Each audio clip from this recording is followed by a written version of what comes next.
നാരായണാഖിലഗുരോ ഭഗവൻ നമസ്തേ. പൊന്നുഗുരുവായൂരപ്പ സർവേശ്വര ഭഗവാനെ വേട്ടക്കര, ഗണപതി ഭഗവാനെ ശാസ്താവേ, ഭഗവതി സർപ്പദൈവങ്ങളെ, എല്ലാവരെയും പൊന്നുഗുരുവായൂരപ്പനായിട്ട് കണ്ട് മനസ്സുകൊണ്ട് സാഷ്ടാംഗം നമസ്കരിക്കണം. ആദ്യം തന്നെ ഈ പ്രഭാഷണത്തിന് എന്നെ മാസങ്ങൾക്ക് മുമ്പ് തന്നെ വലയിട്ട് പിടിച്ച വിശ്വമോഹൻ ചേട്ടനോട് എൻ്റെ ഹൃദയം നിറഞ്ഞ നന്ദി. എൻ്റെ ജ്യേഷ്ഠതുല്യനായിട്ടുള്ള മേതിൽ കുമാറേട്ടന് പ്രത്യേകം നന്ദി. ഞങ്ങൾ പ്രവാസികളൊക്കെ ഇവിടെ വന്നിട്ടിപ്പോൾ ആധ്യാത്മിക പ്രവർത്തനം നടത്തുന്ന കാലമാണ്. അത് ഈശ്വര നിശ്ചയമാണ്. നമ്മുടെ ഭഗവാന്മാർ നമ്മുടെ ദേശത്തിനെ നോക്കാൻ നമ്മളെ കണ്ട വേറെ ആരാ വരിക അല്ലേ? മനസ്സ് വളരെ നിറഞ്ഞൊരു സദസ്സ് അത് നമ്മുടെ സ്വന്തം നാട്ടിൽ പാലക്കാട് കാണുമ്പോൾ അതിൽ കവിഞ്ഞിട്ട് വേറൊരു സന്തോഷം വേറെ വരാനില്ല. ഗുരുവായൂരപ്പൻ നിശ്ചയിച്ചിട്ടുണ്ടാവും. കഴിഞ്ഞ വർഷം ഞാനിവിടെ കന്യാറുകളിക്ക് കുമാരേട്ടൻ വിളിച്ചിട്ട് വന്ന് രാത്രി മുഴുവൻ കന്യാറുകളി കണ്ടിട്ട് പോയതാണ്. അപ്പോൾ വിചാരിച്ചു സേതുവട്ടിയും എല്ലാവരും ഉണ്ടായിരുന്നു. പക്ഷേ തവണ വിചാരിച്ചിട്ടുണ്ടാവും, വേട്ടേക്കരൻ വിചാരിച്ചിട്ടുണ്ടാവും ഇവിടെ വന്നിട്ടൊരു പ്രഭാഷണം നടത്തുന്നത്. വേട്ടേക്കരനെ കുറിച്ചുള്ള എൻ്റെ മൂന്നാമത്തെ പ്രഭാഷണം ശരിക്കും. ഒന്നാമത്തെ പ്രഭാഷണം ഉണ്ടായത് പരുത്തിപ്പള്ളിയിലുണ്ട്. അന്ന് ഞാൻ വേട്ടേക്കരൻ എന്നുള്ള ദൈവസങ്കല്പത്തിൻ്റെ ഉത്ഭവം അതൊക്കെ യൂട്യൂബിൽ കിടപ്പുണ്ട്, സ്ഥിരം കേൾക്കുന്നവർ കേട്ടിട്ടുണ്ടാവും. അതുപോലെ വേട്ടേക്കരൻ്റെ ആരാധന എങ്ങനെയാണ് നമ്മുടെ നാട്ടിൽ പ്രത്യേകിച്ച് മലബാറിൽ നിന്ന് ഉത്ഭവിച്ചത്, പ്രചരിച്ചു വന്നത്. കർണാടകത്തിൽ വേട്ടേക്കരൻ്റെ ആരാധനയുടെ അടിസ്ഥാനമുണ്ട്. ഞാൻ അനവധി കാര്യങ്ങൾ അതിൽ പറഞ്ഞു. മണ്ണാർക്കാട് അടുത്ത് ഒരു ക്ഷേത്രത്തിൽ അവിടെയും വേട്ടേക്കരനാണ്. അത് ഗംഭീര വേട്ടേക്കര ക്ഷേത്രമാണ്. അവിടെ വേട്ടേക്കരനും ശാസ്താവും തമ്മിലുള്ള വ്യത്യാസം എന്താണെന്ന് പറഞ്ഞു. ശാസ്താവും വേട്ടേക്കരനും അങ്ങോട്ടും ഇങ്ങോട്ടും മിക്സപ്പായിട്ട് പോകുന്നത് ഇപ്പോൾ നമ്മുടെ കാലഘട്ടത്തിൽ കാണാം. താന്ത്രികമായിട്ട് രണ്ട് മൂർത്തിയുണ്ട്. ഇന്ന് പക്ഷെ അത് രണ്ടും ഒന്നാണ് എന്ന് വാദിക്കുന്നവരുണ്ട്. അത് വേറൊരു വിഷയം. പക്ഷേ ഈ വിശ്വമോഹൻ ചേട്ടൻ എൻ്റെ പല പ്രഭാഷണ സ്ഥലങ്ങളിൽ ഈയിടെയായിട്ട് അദ്ദേഹത്തിൻ്റെ റിട്ടയർമെൻറ്റ് ലൈഫ് സ്പെൻഡ് ചെയ്യുന്നതിൻ്റെ ഭാഗമായിട്ട് വരുന്നുണ്ട്. അങ്ങനെ മണപ്പുള്ളിക്കാവിൽ വന്നു. മണപ്പുള്ളിക്കാവിലും ആദ്യമായിട്ടാണ് മണപ്പുള്ളിക്കാവിലെ പ്രഭാഷണം. കാരണം ഇപ്പോൾ കൽപ്പാത്തിയിലും പുത്തൂരും വടക്കന്തരമൊക്കെ ധാരാളം ഉണ്ടാവുണ്ടെങ്കിലും മണപ്പുള്ളിക്കാവിൽ ആദ്യമായിട്ട് അവിടെ വന്നിട്ട് അത് കഴിഞ്ഞിട്ട് എന്നോട് പറഞ്ഞു, ഇത് തന്നെ മള്ളിയൂരിൽ നിന്ന് കഴിഞ്ഞ ആഴ്ച എന്നോട് പറഞ്ഞു, ശരത്തെ പുതിയങ്കത്ത് വരുമ്പോൾ കട്ടിയായിട്ട് തത്വമൊന്നും പറഞ്ഞേക്കരുത്, കഥയെ പറയാവൂ. അത് മള്ളിയൂർ ഗണപതിയുടെ മുന്നിൽ വെച്ചിട്ടൊക്കെ അങ്ങനെയൊക്കെ ആവശ്യപ്പെട്ട് കഴിഞ്ഞാൽ പിന്നെ എന്താ ചെയ്യുക? എനിക്കാണെന്നുണ്ടെങ്കിൽ തത്വം പറഞ്ഞ് എനിക്കൊരു സുഖം കിട്ടില്ല. കാരണം കഥ മാത്രം കേട്ട് കഥയായി കൊണ്ടിരിക്കുന്ന ധർമ്മമാണ് നമ്മുടെ ഇപ്പോൾ. ഈ ചെവി കൂടെ കേട്ട് ഈ ചെവി കൂടെ, അതാണ് അവസ്ഥ. കഥയുടെ അകത്തെ ചാറ് പണ്ട് ചിന്തിക്കാനും ഉൾക്കൊള്ളാനും ഉള്ള സമയം നമ്മുടെ കാരണവന്മാർക്ക് പൂർവികർക്ക് ഉണ്ടായിരുന്നു. ഇന്നിപ്പോൾ നമുക്കതില്ല. പ്രോബ്ലം എന്താണെന്ന് വെച്ചാൽ ഒരു സപ്താഹമാണെങ്കിലും അല്ലെങ്കിൽ ഒരു കഥാപ്രവചനാണെങ്കിലും ഒക്കെ it has been reduced to entertainment. ഒരു മൊമെൻ്ററി എൻ്റർടൈൻമെൻ്റായിട്ട് ചുരുക്കപ്പെട്ട് കഴിഞ്ഞു. നല്ല കഥ കേട്ട ഉണ്ണിയുടെ കഥ, ഗുരുവായൂരപ്പൻ്റെ കഥ, കുറേ നേരം കണ്ണീരൊഴുക്കും. അത്ര ഗംഭീരമായിട്ട് കഥ പറഞ്ഞു. വീട്ടിൽ പോയി വീണ്ടും ചട്ടി കലം തട്ട് മുട്ട് ഇടും, കഴിഞ്ഞു. പിറ്റേ ദിവസം വൈകുന്നേരം സന്ധ്യയ്ക്കിരുന്ന് പറയുമ്പോൾ ഇന്നലെ എന്ത് രസമായിരുന്നു അമ്പലത്തിൽ, അത്രയും നേരം കഥ കേട്ടു, ഇന്ന് കണ്ടില്ലേ ഈ അവസ്ഥയിൽ. ഇതിന് കാരണം എന്താ? ഇൻഫർമേഷനായിട്ട് കഥകളെ കേൾക്കുന്നത് കൊണ്ട് മാത്രം സംഭവിക്കുന്നതാണ്. അൺലെസ് ഇറ്റ് ട്രാൻസ്ഫോംസ് യു, അകത്ത് മാറ്റം വരുത്തിയില്ലെങ്കിൽ ഒരു കഥ കേട്ടിട്ട് കാര്യമില്ല. ഞാൻ ഇതുവരെ കിരാതം കഥ വിസ്തരിച്ച് പറഞ്ഞില്ല. സത്യം പറഞ്ഞാൽ നമുക്ക് കിരാതം കഥ വിസ്തരിച്ച് പറയാൻ സമയമില്ല. പക്ഷെ വേട്ടേക്കരൻ്റെ ഉത്ഭവം എന്താണ് എന്ന് പറയാൻ ഗുരുവായൂരപ്പൻ നിശ്ചയിച്ചിട്ടുള്ളത് എത്രയോ കലാകാരന്മാരും സരസ്വതിയുടെ ഉപാസകരുമായിട്ടുള്ള എത്രയോ എഴുത്തുകാരും ഒക്കെ ഉണ്ടായിട്ടുള്ള ഈ പുതിയങ്കത്തിൻ്റെ ഭൂമിയിലായിരിക്കും. അത് ചുരുക്കി പറയാം എന്ന് വിചാരിച്ചു. എന്തെങ്കിലും ഒരിക്കൽ ഗുരുവായൂരപ്പൻ അനുഗ്രഹിച്ചാൽ അത് വിസ്തരിച്ച് പറയാം. ചില ഉപാസകന്മാർ തമാശയ്ക്ക് പറയാറുണ്ട്, താടി വെച്ച ഗുരുവായൂരപ്പനാണ് വേട്ടേക്കരൻ. വേട്ടേക്കരൻ താടി എടുത്താൽ ഗുരുവായൂരപ്പനായി.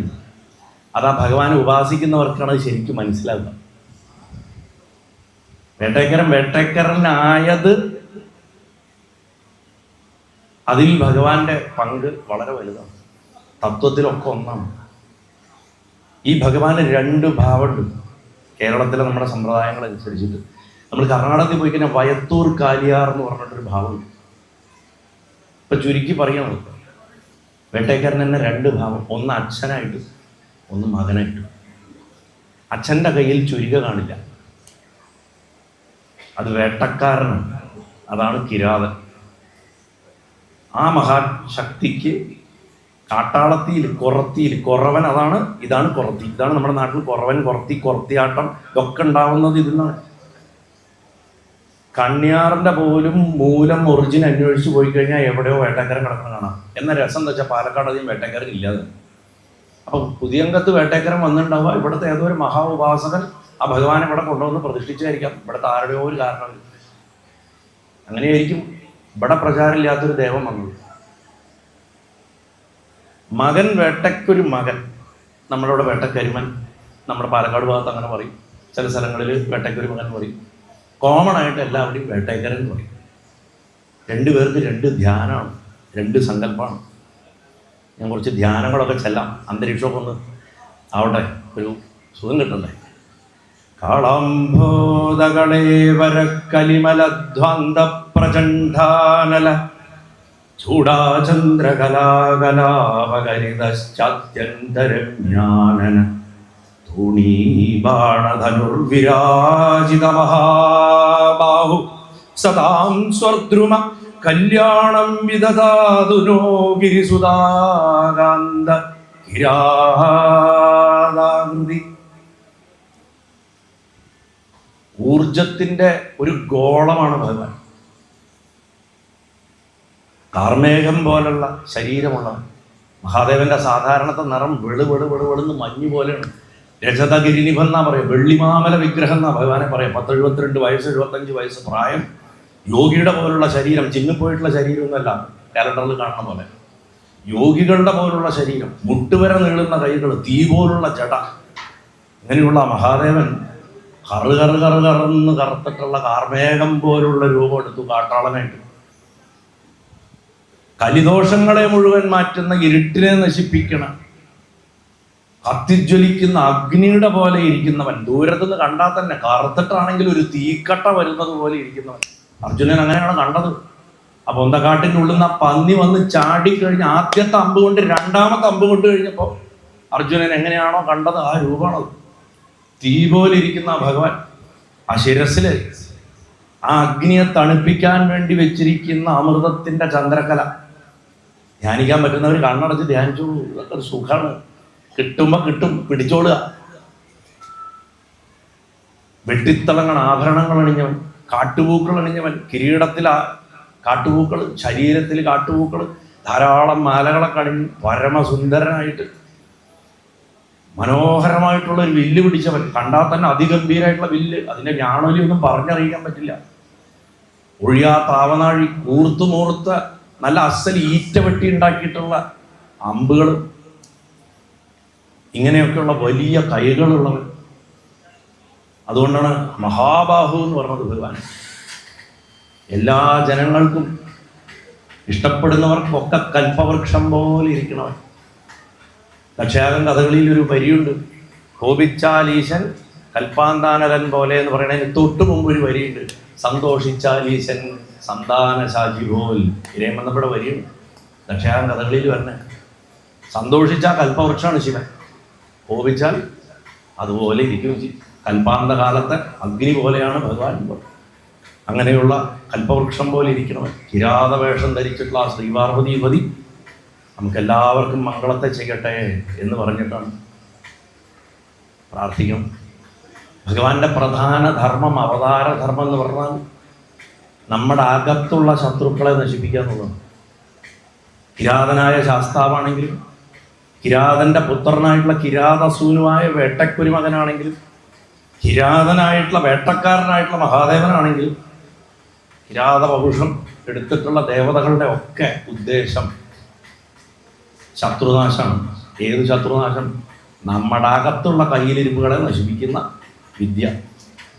അകത്തുള്ള കയ്യിലിരിപ്പിനെ നശിപ്പിക്കുമ്പോൾ മാത്രമാണ് അവനവൻ്റെ ആത്മാവിൻ്റെ നിയന്ത്രണം അഥവാ ആത്മാവിലുള്ള ആധിപത്യം നമുക്ക് കിട്ടുന്നത്, അവനവൻ്റെ ജീവനിലുള്ള നിയന്ത്രണം. അതാണ് പശുപതിത്വം. പാശുപതം എന്ന് പറയുന്നത് ഒരു അമ്പല്ല, അത് ഇരുമ്പുകൊണ്ട് ഉണ്ടാക്കിയതോ തങ്കം കൊണ്ട് ഉണ്ടാക്കിയിട്ടുള്ള അമ്പും മോനയും കുത്തിക്കയറ്റുന്ന ഒന്നുമല്ല, അതൊരു ശ്വാസക്രിയയാണ്. ആ ശ്വാസക്രിയയാണ് അർജുനന് കൊടുത്തത് ഭഗവാൻ. പാശുപതം ജീവിതത്തിൽ മനുഷ്യ ശരീരം നമുക്ക് കിട്ടിയിട്ടുണ്ട്. അനവധി കർമ്മങ്ങൾ ബാക്കിയുള്ളതുകൊണ്ടാണ് നമുക്ക് ആ മനുഷ്യ ശരീരം കിട്ടിയിട്ടുള്ളത്. കർമ്മം ബാക്കിയുള്ളതുകൊണ്ടാണ് നമ്മളൊക്കെ ഇവിടെ നിന്നിരിക്കുന്നത്. അല്ലെങ്കിൽ നമ്മളാരും ഇവിടെ ഇരിക്കില്ല, ജനിക്കുക തന്നെ ഇല്ല. ആ കർമ്മം ഒടുക്കാൻ വേണ്ടിയിട്ടാണ് പാശുപതം.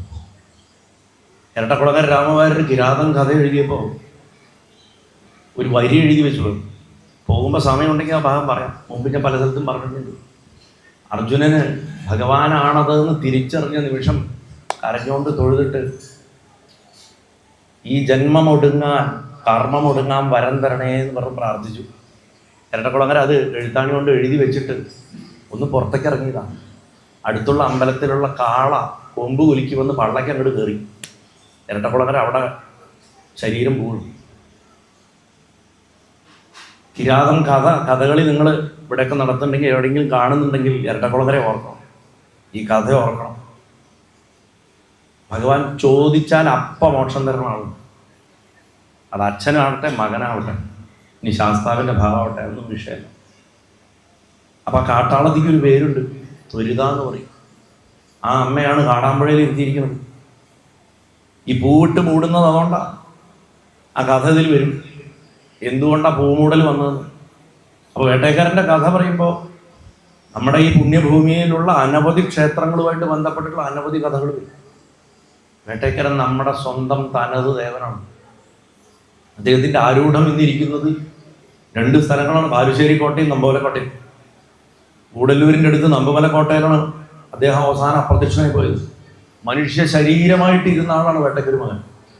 നിലമ്പൂരിലെ തമ്പുരാൻ്റെ സുഹൃത്തായിരുന്നു. നിലമ്പൂരിൽ നിന്ന് കുതിരപ്പുറത്ത് ദിവസം തൻ്റെ സുഹൃത്തിനെ ആ തമ്പുരാൻ കാണാൻ പോയിരുന്നു. നിലമ്പൂർ കാട്ടിക്കൂടെ എന്നാണ്. ആ കോവിലകത്ത് ഞാൻ പണ്ട് ഗുരുവായൂരിൻ്റെ ഒരു വർക്ക് ഷൂട്ട് ചെയ്യാൻ പോയ സമയത്ത് അവിടുത്തെ ഒരു മുതിർന്ന തമ്പുരാൻ പറഞ്ഞു തന്നിരുന്നു. ആ പാതയും ഏകദേശം കാണിച്ചു തന്നു. ആ പോയിരുന്ന വഴി ഒരു തൂണിലാണ് അദ്ദേഹം മറഞ്ഞു പോയത്. അത്ര അവസാനം ജീവിച്ചിരുന്ന കാലത്ത് അനവധി മനുഷ്യർ പോയി കണ്ട് നമസ്കരിച്ചിരുന്ന അതിസിദ്ധനായിട്ടുള്ള ഒരാളായിരുന്നു വേട്ടക്കൊരു മകൻ. കാരണം ഇങ്ങനെ ഒരു അച്ഛൻ്റെ മകനായാൽ പിന്നെ അങ്ങനെ ആവാതിരിക്കാൻ തരലില്ലോ. അപ്പൊ അച്ഛൻ്റെയും മകൻ്റെയും കഥ ഒന്ന് നമുക്ക് ചുരുക്കി നോക്കാം. അതിനു മുമ്പ് ആ ശത്രുനാശ സ്വഭാവമുള്ള ഒരു ശ്ലോകമുണ്ട്, അതും ഒന്ന് ചെല്ലാം.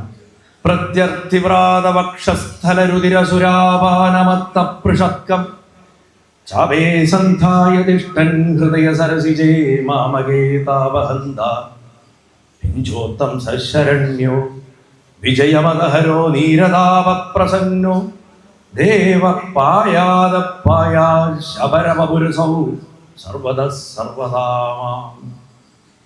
എൻ്റെ ശത്രുക്കളുടെ കൂട്ടത്തിൻ്റെ മാറിടത്തിലെ രക്തം വലിച്ചു കുടിച്ചിട്ട് അതിൻ്റെ ലഹരിയിൽ നിൽക്കണവനെ എന്നാണ് വിളിക്കുന്നത്. എൻ്റെ ഹൃദയപത്മത്തിൽ സ്ഥിതി ചെയ്യണവനെ, ശരത്തെ വില്ലിൽ തൊടുത്തു നിൽക്കണവനെ, അർജുനന്റെ മതത്തിനെ നശിപ്പിച്ചവനെ, മേഘവർണ്ണനെ, സന്തോഷത്തോടെ നിൽക്കണവനെ, കാട്ടാളവേഷം ധരിച്ചവനെ, സർവാഭിഷ്ടങ്ങളും നൽകുന്ന മഹാദേവ, എന്നെ എല്ലാപ്പോഴും ആപത്തുനിന്ന് രക്ഷിക്കണേ എന്നാണ് പ്രാർത്ഥിക്കുന്നത്. ഇനി ഭഗവാൻ നമുക്കൊന്ന് ശാന്തനാക്കാം. യുദ്ധേ നിർജിത്യപാർത്ഥം തതമിത കൃപയാ വിഷ്പുരൽ സത്യലക്ഷ്മ ധ്യായാംസേ സവ്യമന്യധനുരുപരികരം സാശുകം ന്യസ്യതിഷ്ഠൻ വീരശ്രീബന്ധുരാംഗ സജല ജലധര ശ്യാമള കോമളാംഗ പായാന്മയാഗിരാത പ്രണതജനമനസ്സമസ്താർത്തിഹാരി ഗിരീശ. യുദ്ധത്തിൽ ജയിച്ചിട്ട് ആരെ? അർജുനനെ. അവനോടുള്ള കാരുണ്യം കൊണ്ട്. സാധാരണ യുദ്ധത്തിൽ ജയിച്ചാൽ മനുഷ്യനാണെങ്കിൽ ശത്രുവിൻ്റെ അടുത്ത് കാരുണ്യം കാണിക്കില്ല. ഭഗവാന്റെ കണ്ണ് മുഴുവൻ കാരുണ്യ. ആ കാട്ടാളന്റെ കണ്ണിൽ കാരുണ്യമാണ്. അങ്ങനെയുള്ള കാട്ടാളൻ തൻ്റെ യഥാർത്ഥ സ്വഭാവത്തിനെ പ്രകടിപ്പിച്ചിട്ട്, താൻ മഹാദേവനാണ് എന്ന് പ്രകടിപ്പിച്ചിട്ട്, എന്നാൽ തൻ്റെ കാട്ടാള രൂപം മറയ്ക്കാണ്ട് നിൽക്കുകയാണ്. എങ്ങനെയാണ് നിൽക്കണത്? തൻ്റെ ഭാര്യയുടെ തോളത്ത് ഇടത്തെ കൈ ഇങ്ങനെ വിശ്രമിച്ചിട്ട് ഇങ്ങനെ വെച്ചിരിക്കുക. യുദ്ധം ചെയ്ത് ക്ഷീണിച്ചിട്ട് അമ്മയുടെ തോളത്ത് ഇങ്ങനെ കൈവച്ച് നിൽക്കുകയാണ്. മറ്റേ കയ്യിൽ അമ്പും വില്ലുണ്ട്. അങ്ങനെ നിന്നിട്ട് അർജുനെ ഇങ്ങനെ നോക്കിക്കൊണ്ട് നിൽക്കുന്ന ആ കിരാതമൂർത്തിയെ മനസ്സുകൊണ്ട് എല്ലാവരും സാഷ്ടാംഗം നമസ്കരിക്കണം. ഞാൻ എന്തുകൊണ്ടാണ് ഇത് ചെല്ലണമെന്ന് പറഞ്ഞു കഴിഞ്ഞാൽ, നമ്മൾ പല സ്ഥലത്തും ചെല്ലുമ്പോൾ നമുക്ക് ഒരു കാര്യം ഉറപ്പാവും. അവിടെ ഒരാളായിരിക്കാം, 10 പേരായിരിക്കാം, 100 പേരായിരിക്കാം, 500 പേരായിരിക്കാം, 1000 പേരായിരിക്കാം നിൽക്കുന്നത്. പക്ഷെ അവിടെ ഭഗവാന്റെ കഥ കേൾക്കാൻ ഭഗവാന്റെ 1,00,000 കോടി പാർഷദന്മാർ നിൽക്കുന്നുണ്ടോ? നിങ്ങൾ കരുതുന്നുണ്ടോ നിങ്ങൾ മാത്രമാണ് ഇവിടെ നിന്നിട്ട് ഈ കഥ കേൾക്കണത്? അവരുടെ സന്തോഷത്തിന് വേണ്ടിയിട്ട് അത് ചെല്ലുന്നു, നമുക്ക് ആ ദർശനം കിട്ടാൻ. ഇനി മകന്റെ ചെല്ലാം.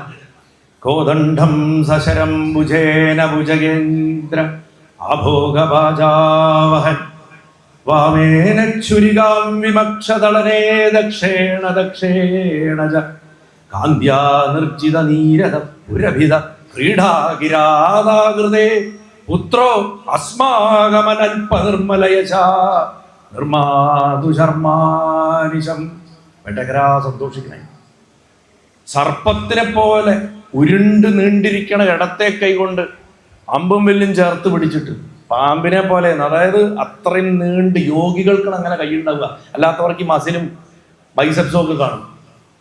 ഉരുണ്ട് നീണ്ട സർപ്പം പോലുള്ള കൈകളോട് കൂടിയത്, അതിൽ വില്ല് പിടിച്ചിട്ടും അമ്പും ചേർത്ത് പിടിച്ചിട്ട് ശത്രുക്കളെ സംഹരിക്കണതിന് തൻ്റെ വലത്തെ കയ്യിൽ തൊടയോട് ചേർത്തിട്ടൊരു ചുരുകയും പിടിച്ചിട്ട് മേഘത്തിനെ തോൽപ്പിക്കണ നിറത്തോടെ മഞ്ഞ പട്ടുടുത്ത്.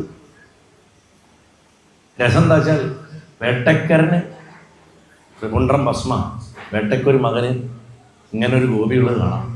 വൈഷ്ണവം കൂടെയുള്ള ആളാണ് വേട്ടയ്ക്കൊരു മകൻ. ആ ചുരിക വൈഷ്ണവം, ഈ അരയിൽ വെച്ചിട്ടുള്ള ചുരിക വൈഷ്ണവമാണ്.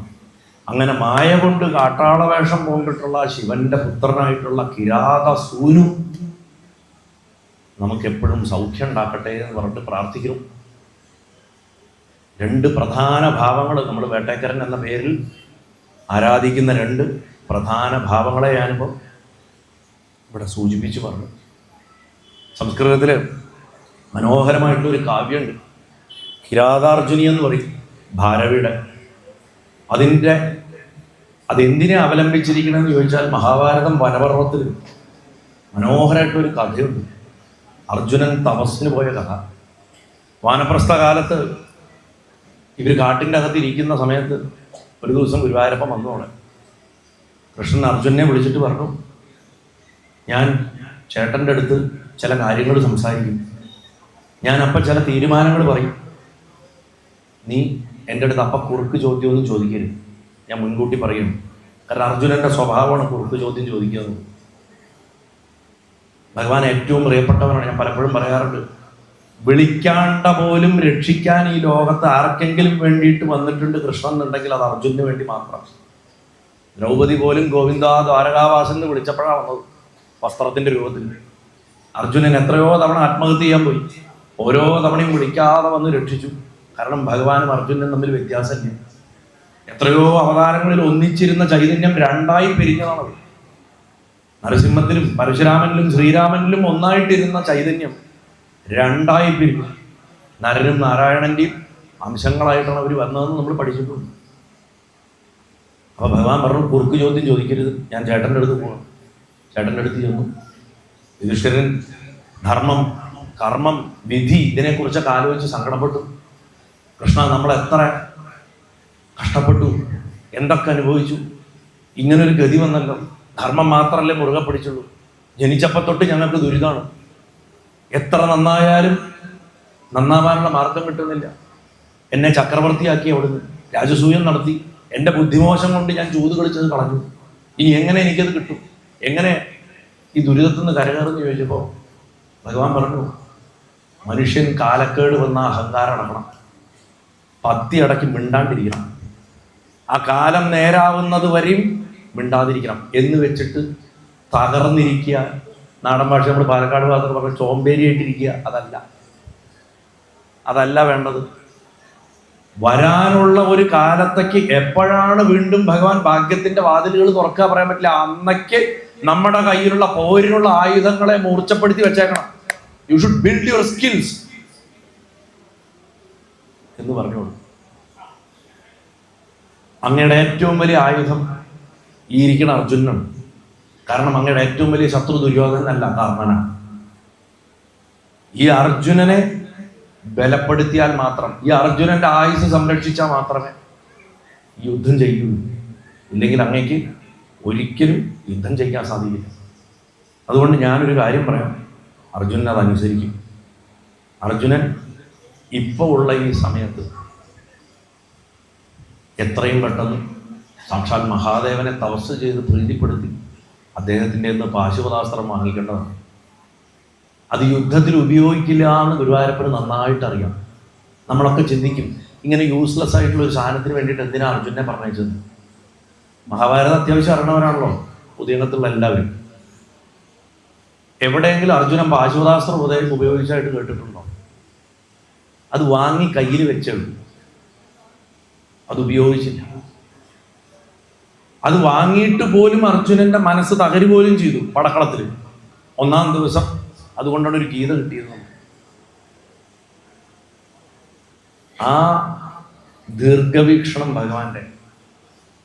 കാരണം ഭഗവാൻ അറിയാം അർജുനൻ സാധാരണ ചിന്തകളുള്ള ആളാണ്. പടക്കളത്തിൽ ചെല്ലുമ്പോൾ നാളെ വയ്യാണ്ടാവും, മനസ്സ് തകരും, വിഷമിക്കും. അതിന് ബലം കിട്ടണമെങ്കിൽ അവന് തപസ് വേണം, ആത്മനിയന്ത്രണം ഉണ്ടാവണം, ആത്മജ്ഞാനം ലഭിക്കണം. പാശുപത വിദ്യ, അറിവും ശക്തിയും ഒന്നിച്ചു ചേർന്ന് നിൽക്കുന്ന ഏതൊരു വിദ്യയാണോ അതുള്ളവനെ ജീവിതത്തിൽ വിജയിക്കുള്ളൂ. അതുകൊണ്ട് കാലക്കേടിന്റെ കാലത്ത് നമ്മുടെ കഴിവുകളെ മൂർച്ചപ്പെടുത്തുകയും ഈശ്വര ഭജനത്തിന് ശക്തി കൂട്ടുകയാണ്. ഞാൻ പല സ്ഥലത്തും പറയാറുണ്ട്, ശനിദശ മഹാഭാഗ്യമാണ്. ശനിദശ പോലെ ഇത്രയും ഭാഗ്യം തരുന്ന ഒരു സമയം വരില്ല. കാരണം ആ സമയത്താണ് നമ്മൾ പാഠങ്ങൾ പഠിക്കുന്നത്. ആഹാരം നിയന്ത്രിക്കുക, സുഖസൗകര്യങ്ങൾ ത്യജിക്കുക, ഡിസിപ്ലിൻഡ് ആയിട്ടൊരു ലൈഫ് ഉണ്ടാക്കുക. എന്താ, നാളെ നമുക്ക് സൗഭാഗ്യം തന്നിട്ടേ ഈ ശനി പോകുള്ളൂ. ശനി പോകുമ്പോൾ സൗഭാഗ്യം തന്നിട്ടേ പോകുള്ളൂ. അന്ന് മതിമറക്കാണ്ടിരിക്കാനാണ് ഇപ്പോൾ പഠിക്കേണ്ടത്. അതിനാണ് പണ്ട് ശബരിമലയ്ക്ക് പോകുമ്പോൾ വെറും നിലത്ത് കിടന്നുറങ്ങിയിരുന്നതും ചെരുപ്പിടാണ്ട് നടന്നിരുന്നതും ഒക്കെ. ഇന്നും ശനിദോഷത്തിന് ഏറ്റവും പ്രധാനപ്പെട്ട ഒരു പരിഹാരമാണ് കാലിൽ ചെരുപ്പിടാണ്ട വീടിൻ്റെ അടുത്തുള്ള അമ്പലത്തേക്ക് നടന്നു പോവുക. ശബരിമലയ്ക്ക് മാലിട്ടാൽ മാത്രമല്ല, അല്ലെങ്കിലും അത് വളരെ വിശേഷമാണ്. ഒരു മന്ത്രം ചൊല്ലിയില്ലെങ്കിലും, because you are practising humility and Shani is all about teaching you humility. വിനയം പഠിപ്പിക്കലാണ് ശനിയുടെ ജോലി. കിരാതന്റെ ജോലി വിനയം പഠിപ്പിക്കലാണ്, മഹാദേവന്റെ ജോലി വിനയം പഠിപ്പിക്കലാണ്, ശാസ്താവിന്റെ ജോലി വിനയം പഠിപ്പിക്കലാണ്, ഹനുമാന്റെ ജോലി വിനയം പഠിപ്പിക്കലാണ്. ശനിയുമായിട്ട് ബന്ധപ്പെട്ട മൂർത്തികൾ അവരൊക്കെ ശ്രദ്ധിച്ചു നോക്കും. അച്ചടക്കത്തിൽ ഇവരെ വെല്ലാണ്ട് ഒരാൾക്കാരില്ല, പരാക്രമത്തിൽ ഇവരെ വെല്ലാണ്ട് ഒരാൾക്കാരില്ല. കോൺസ്റ്റന്റ് എന്റർപ്രൈസ്, ഇൻഡസ്ട്രിയസ്നെസ്, അത്യധ്വാനം, അവനവന്റെ കഴിവുകളെ ഉപയോഗിക്കേണ്ട സ്ഥലത്ത് ഉപയോഗിക്കേണ്ട തീവ്രതയിൽ, ഇന്റൻസിറ്റിയിൽ ഉപയോഗിക്കുന്നതാണ് യഥാർത്ഥ ഹാർഡ് വർക്ക്. അല്ലാണ്ട് മലമറിക്കണമാതിരി പണിതിട്ട് ഞാൻ എവിടെ എത്തിയില്ല എന്ന് പറഞ്ഞ് കരയാനല്ല. അതിൻ്റെ ഏറ്റവും വലിയ എക്സാമ്പിളാണ്. അപ്പൊ അർജുനന് അതിൻ്റെ ഒരു കുറവുണ്ടായിരുന്നു, ആ ഒരു അഭ്യാസത്തിന്റെ. അതിനു വേണ്ടിയിട്ടാണ് ഭഗവാൻ അവിടേക്ക് പറഞ്ഞയച്ചത്. അങ്ങനെ യുധിഷ്ഠിരന്റെ അനുമതിയോട് കൂടിയിട്ട് അർജുനനെ ഭഗവാൻ ഹിമാലയത്തിലേക്ക് പറഞ്ഞയക്കുന്നു. തൻ്റെ ജ്യേഷ്ഠൻ വിലപിക്കുന്നത് കണ്ടപ്പോൾ അർജുനൻ പറഞ്ഞു, ജ്യേഷ്ഠ, നമ്മുടെ വിധിയെ വാസുദേവൻ കൃഷ്ണൻ പറഞ്ഞതുപോലെ നമ്മൾ അനുസരിക്കുക, വിലപിച്ചിട്ട് കാര്യമില്ല.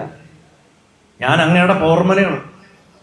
ഗുരുവായൂരപ്പന് 2 ആയുധങ്ങളാണ് ഉണ്ടായിരുന്നത് ആ മനുഷ്യന്മത്തിൽ. 2 ആയുധം. നിങ്ങൾ കരുതും സുദർശനം, കൗമോദകി, ചാർങ്ങം, ഇതൊക്കെയാണ് കൃഷ്ണൻ പ്രയോഗിച്ചത്. കൃഷ്ണൻ അതൊന്നും പ്രയോഗിച്ചിട്ടേ ഇല്ല അധികം. 2 ആയുധങ്ങളാണ്. ലൈവ് വയർ എന്ന് പറയും. ലൈവായിട്ടുള്ള 2 ആയുധങ്ങൾ, ജീവനുള്ള 2 ആയുധങ്ങളെ പ്രയോഗിച്ചിട്ടാണ് കൃഷ്ണൻ കംപ്ലീറ്റ് കാര്യങ്ങൾ ചെയ്തത്. ദ്രൗപദി, അർജുനൻ, 2 ആയുധ. ആ 2 ആയുധത്തിനെ വെച്ചിട്ടാണ് ഈ കണ്ട ചരിത്രം മുഴുവൻ ഭഗവാൻ ഉണ്ടാക്കിയത്.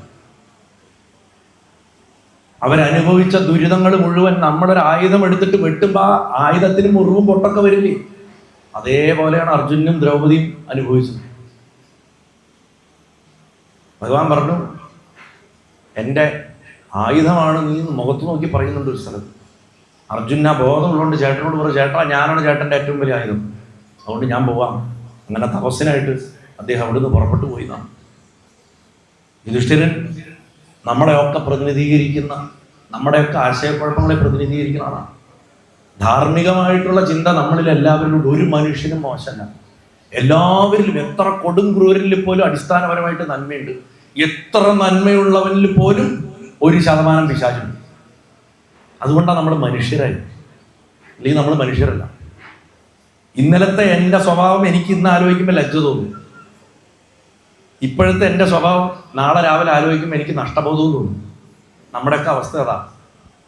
മൂഡ് സ്വിങ്ങുകളിൽ കൂടെയാണ് നമ്മൾ പോയിക്കൊണ്ടിരിക്കുന്നത്, അല്ലേ? യുധിഷ്ഠിരനെ പോലുള്ളൊരു ധർമ്മിഷ്ഠം മനസ്സ് തകർന്ന് അവിടെ വീണു. ലോകം നശിച്ചു പോയി എന്ന് പറയുന്നു. അങ്ങനെ പറയുന്ന സമയത്ത് ഒപ്പം നിൽക്കുന്ന പരബ്രഹ്മം, നമ്മൾ പ്രാർത്ഥിച്ചില്ലെങ്കിൽ പോലും നമ്മുടെ മനസ്സിൻ്റെ ഏതോ ഒരു കോണിൽ ആ ഭഗവാനെ പ്രതിഷ്ഠിച്ചിട്ടുണ്ടെങ്കിൽ ആ ഭഗവാൻ അവിടെ ബന്ധുക്കളെ സന്ദർശിക്കാൻ വന്ന പോലെ നമ്മളെയും കാണാൻ വരും. ഇതുപോലെ നമുക്ക് ആശയങ്ങൾ പറഞ്ഞു തരും. നിങ്ങൾ ഒരു അമ്പലത്തിലും പോകണമെന്നില്ല, ആ ഗുരുവായൂരപ്പൻ നിങ്ങളുടെ അടുത്തേക്ക് വരും. അർജുനനോട് പറയണം, അർജുനൻ കർമ്മം ചെയ്യേണ്ടവനാണ്. കാരണം തപസ് കർമ്മമാണ്, കർമ്മത്തിൽ കൂടെയാണ് ജ്ഞാനം കിട്ടുള്ളൂ എന്ന് പറഞ്ഞു കൊടുക്കും. വിശേഷമായിട്ടുള്ളൊരു വഴി, അതിനെ സാധന എന്ന് വിളിക്കും. ഒരു കാര്യത്തിന് വേണ്ടിയിട്ട് നമ്മൾ പ്രാർത്ഥിച്ചാൽ അതിനുവേണ്ടി ഒരു വ്രതം എടുത്താൽ അത് സാധനയാണ്. ഉപാസന അതല്ല. ഉപാസന ഭഗവാന്റെ അടുത്ത് പോയിട്ട് ഇരിക്കുക, നിർത്തിയിരിക്കുക, ഭഗവാന്റെ അടുത്ത് ഇങ്ങനെ ഇരിക്കുക, അതാണ് ഉപാസന. പക്ഷെ സാധന അതല്ല. സാധനയിൽ സ്നേഹമില്ലെങ്കിൽ അത് കച്ചവടം, ബാർട്ടർ സിസ്റ്റം. ഞാൻ നിനക്ക് അത് തരാം, നീ എനിക്കിത് താ എന്ന് പറഞ്ഞാൽ ഭഗവാൻ അതുമാതിരി തൂക്കും. നമ്മുടെ 99% വഴിപാടുകൾ ബലിക്കാത്തതുകൊണ്ടാണ്. കാരണം മൂപ്പർക്കറിയാം ഈ വഴിപാടൊന്നും എവിടേക്കാവില്ല, അല്ലേ? 10 രൂപ കൊടുത്തിട്ട് അമ്പലത്തിൽ ഉത്സവം വരെ നടത്താൻ പറഞ്ഞിട്ട് പോകുന്ന ഒരു കോമഡി കൊണ്ട് കേട്ടിട്ടില്ലേ? പിരിക്കാൻ പോകുമ്പോൾ അറിയാമല്ലോ, അല്ലേ, നമുക്ക് ആ ബുദ്ധിമുട്ട്. അപ്പോ അർജുനൻ എല്ലാം കൊണ്ടും തയ്യാറെടുത്തിട്ട് ആലോചിച്ച് നോക്കൂ. നിർബന്ധിത വാനപ്രസ്ഥം അവർക്ക്.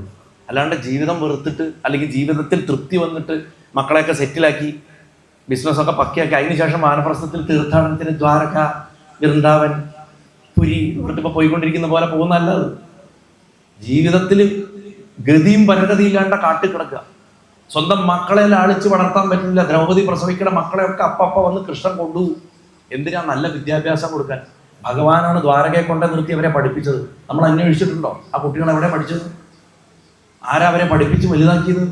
അവരെയാണ് അശ്വത്ഥാമാവ് രാത്രി പടക്കളത്തിലിട്ട് വെട്ടിക്കൊന്നു, പടകുടീരത്തിലിട്ടിട്ട്.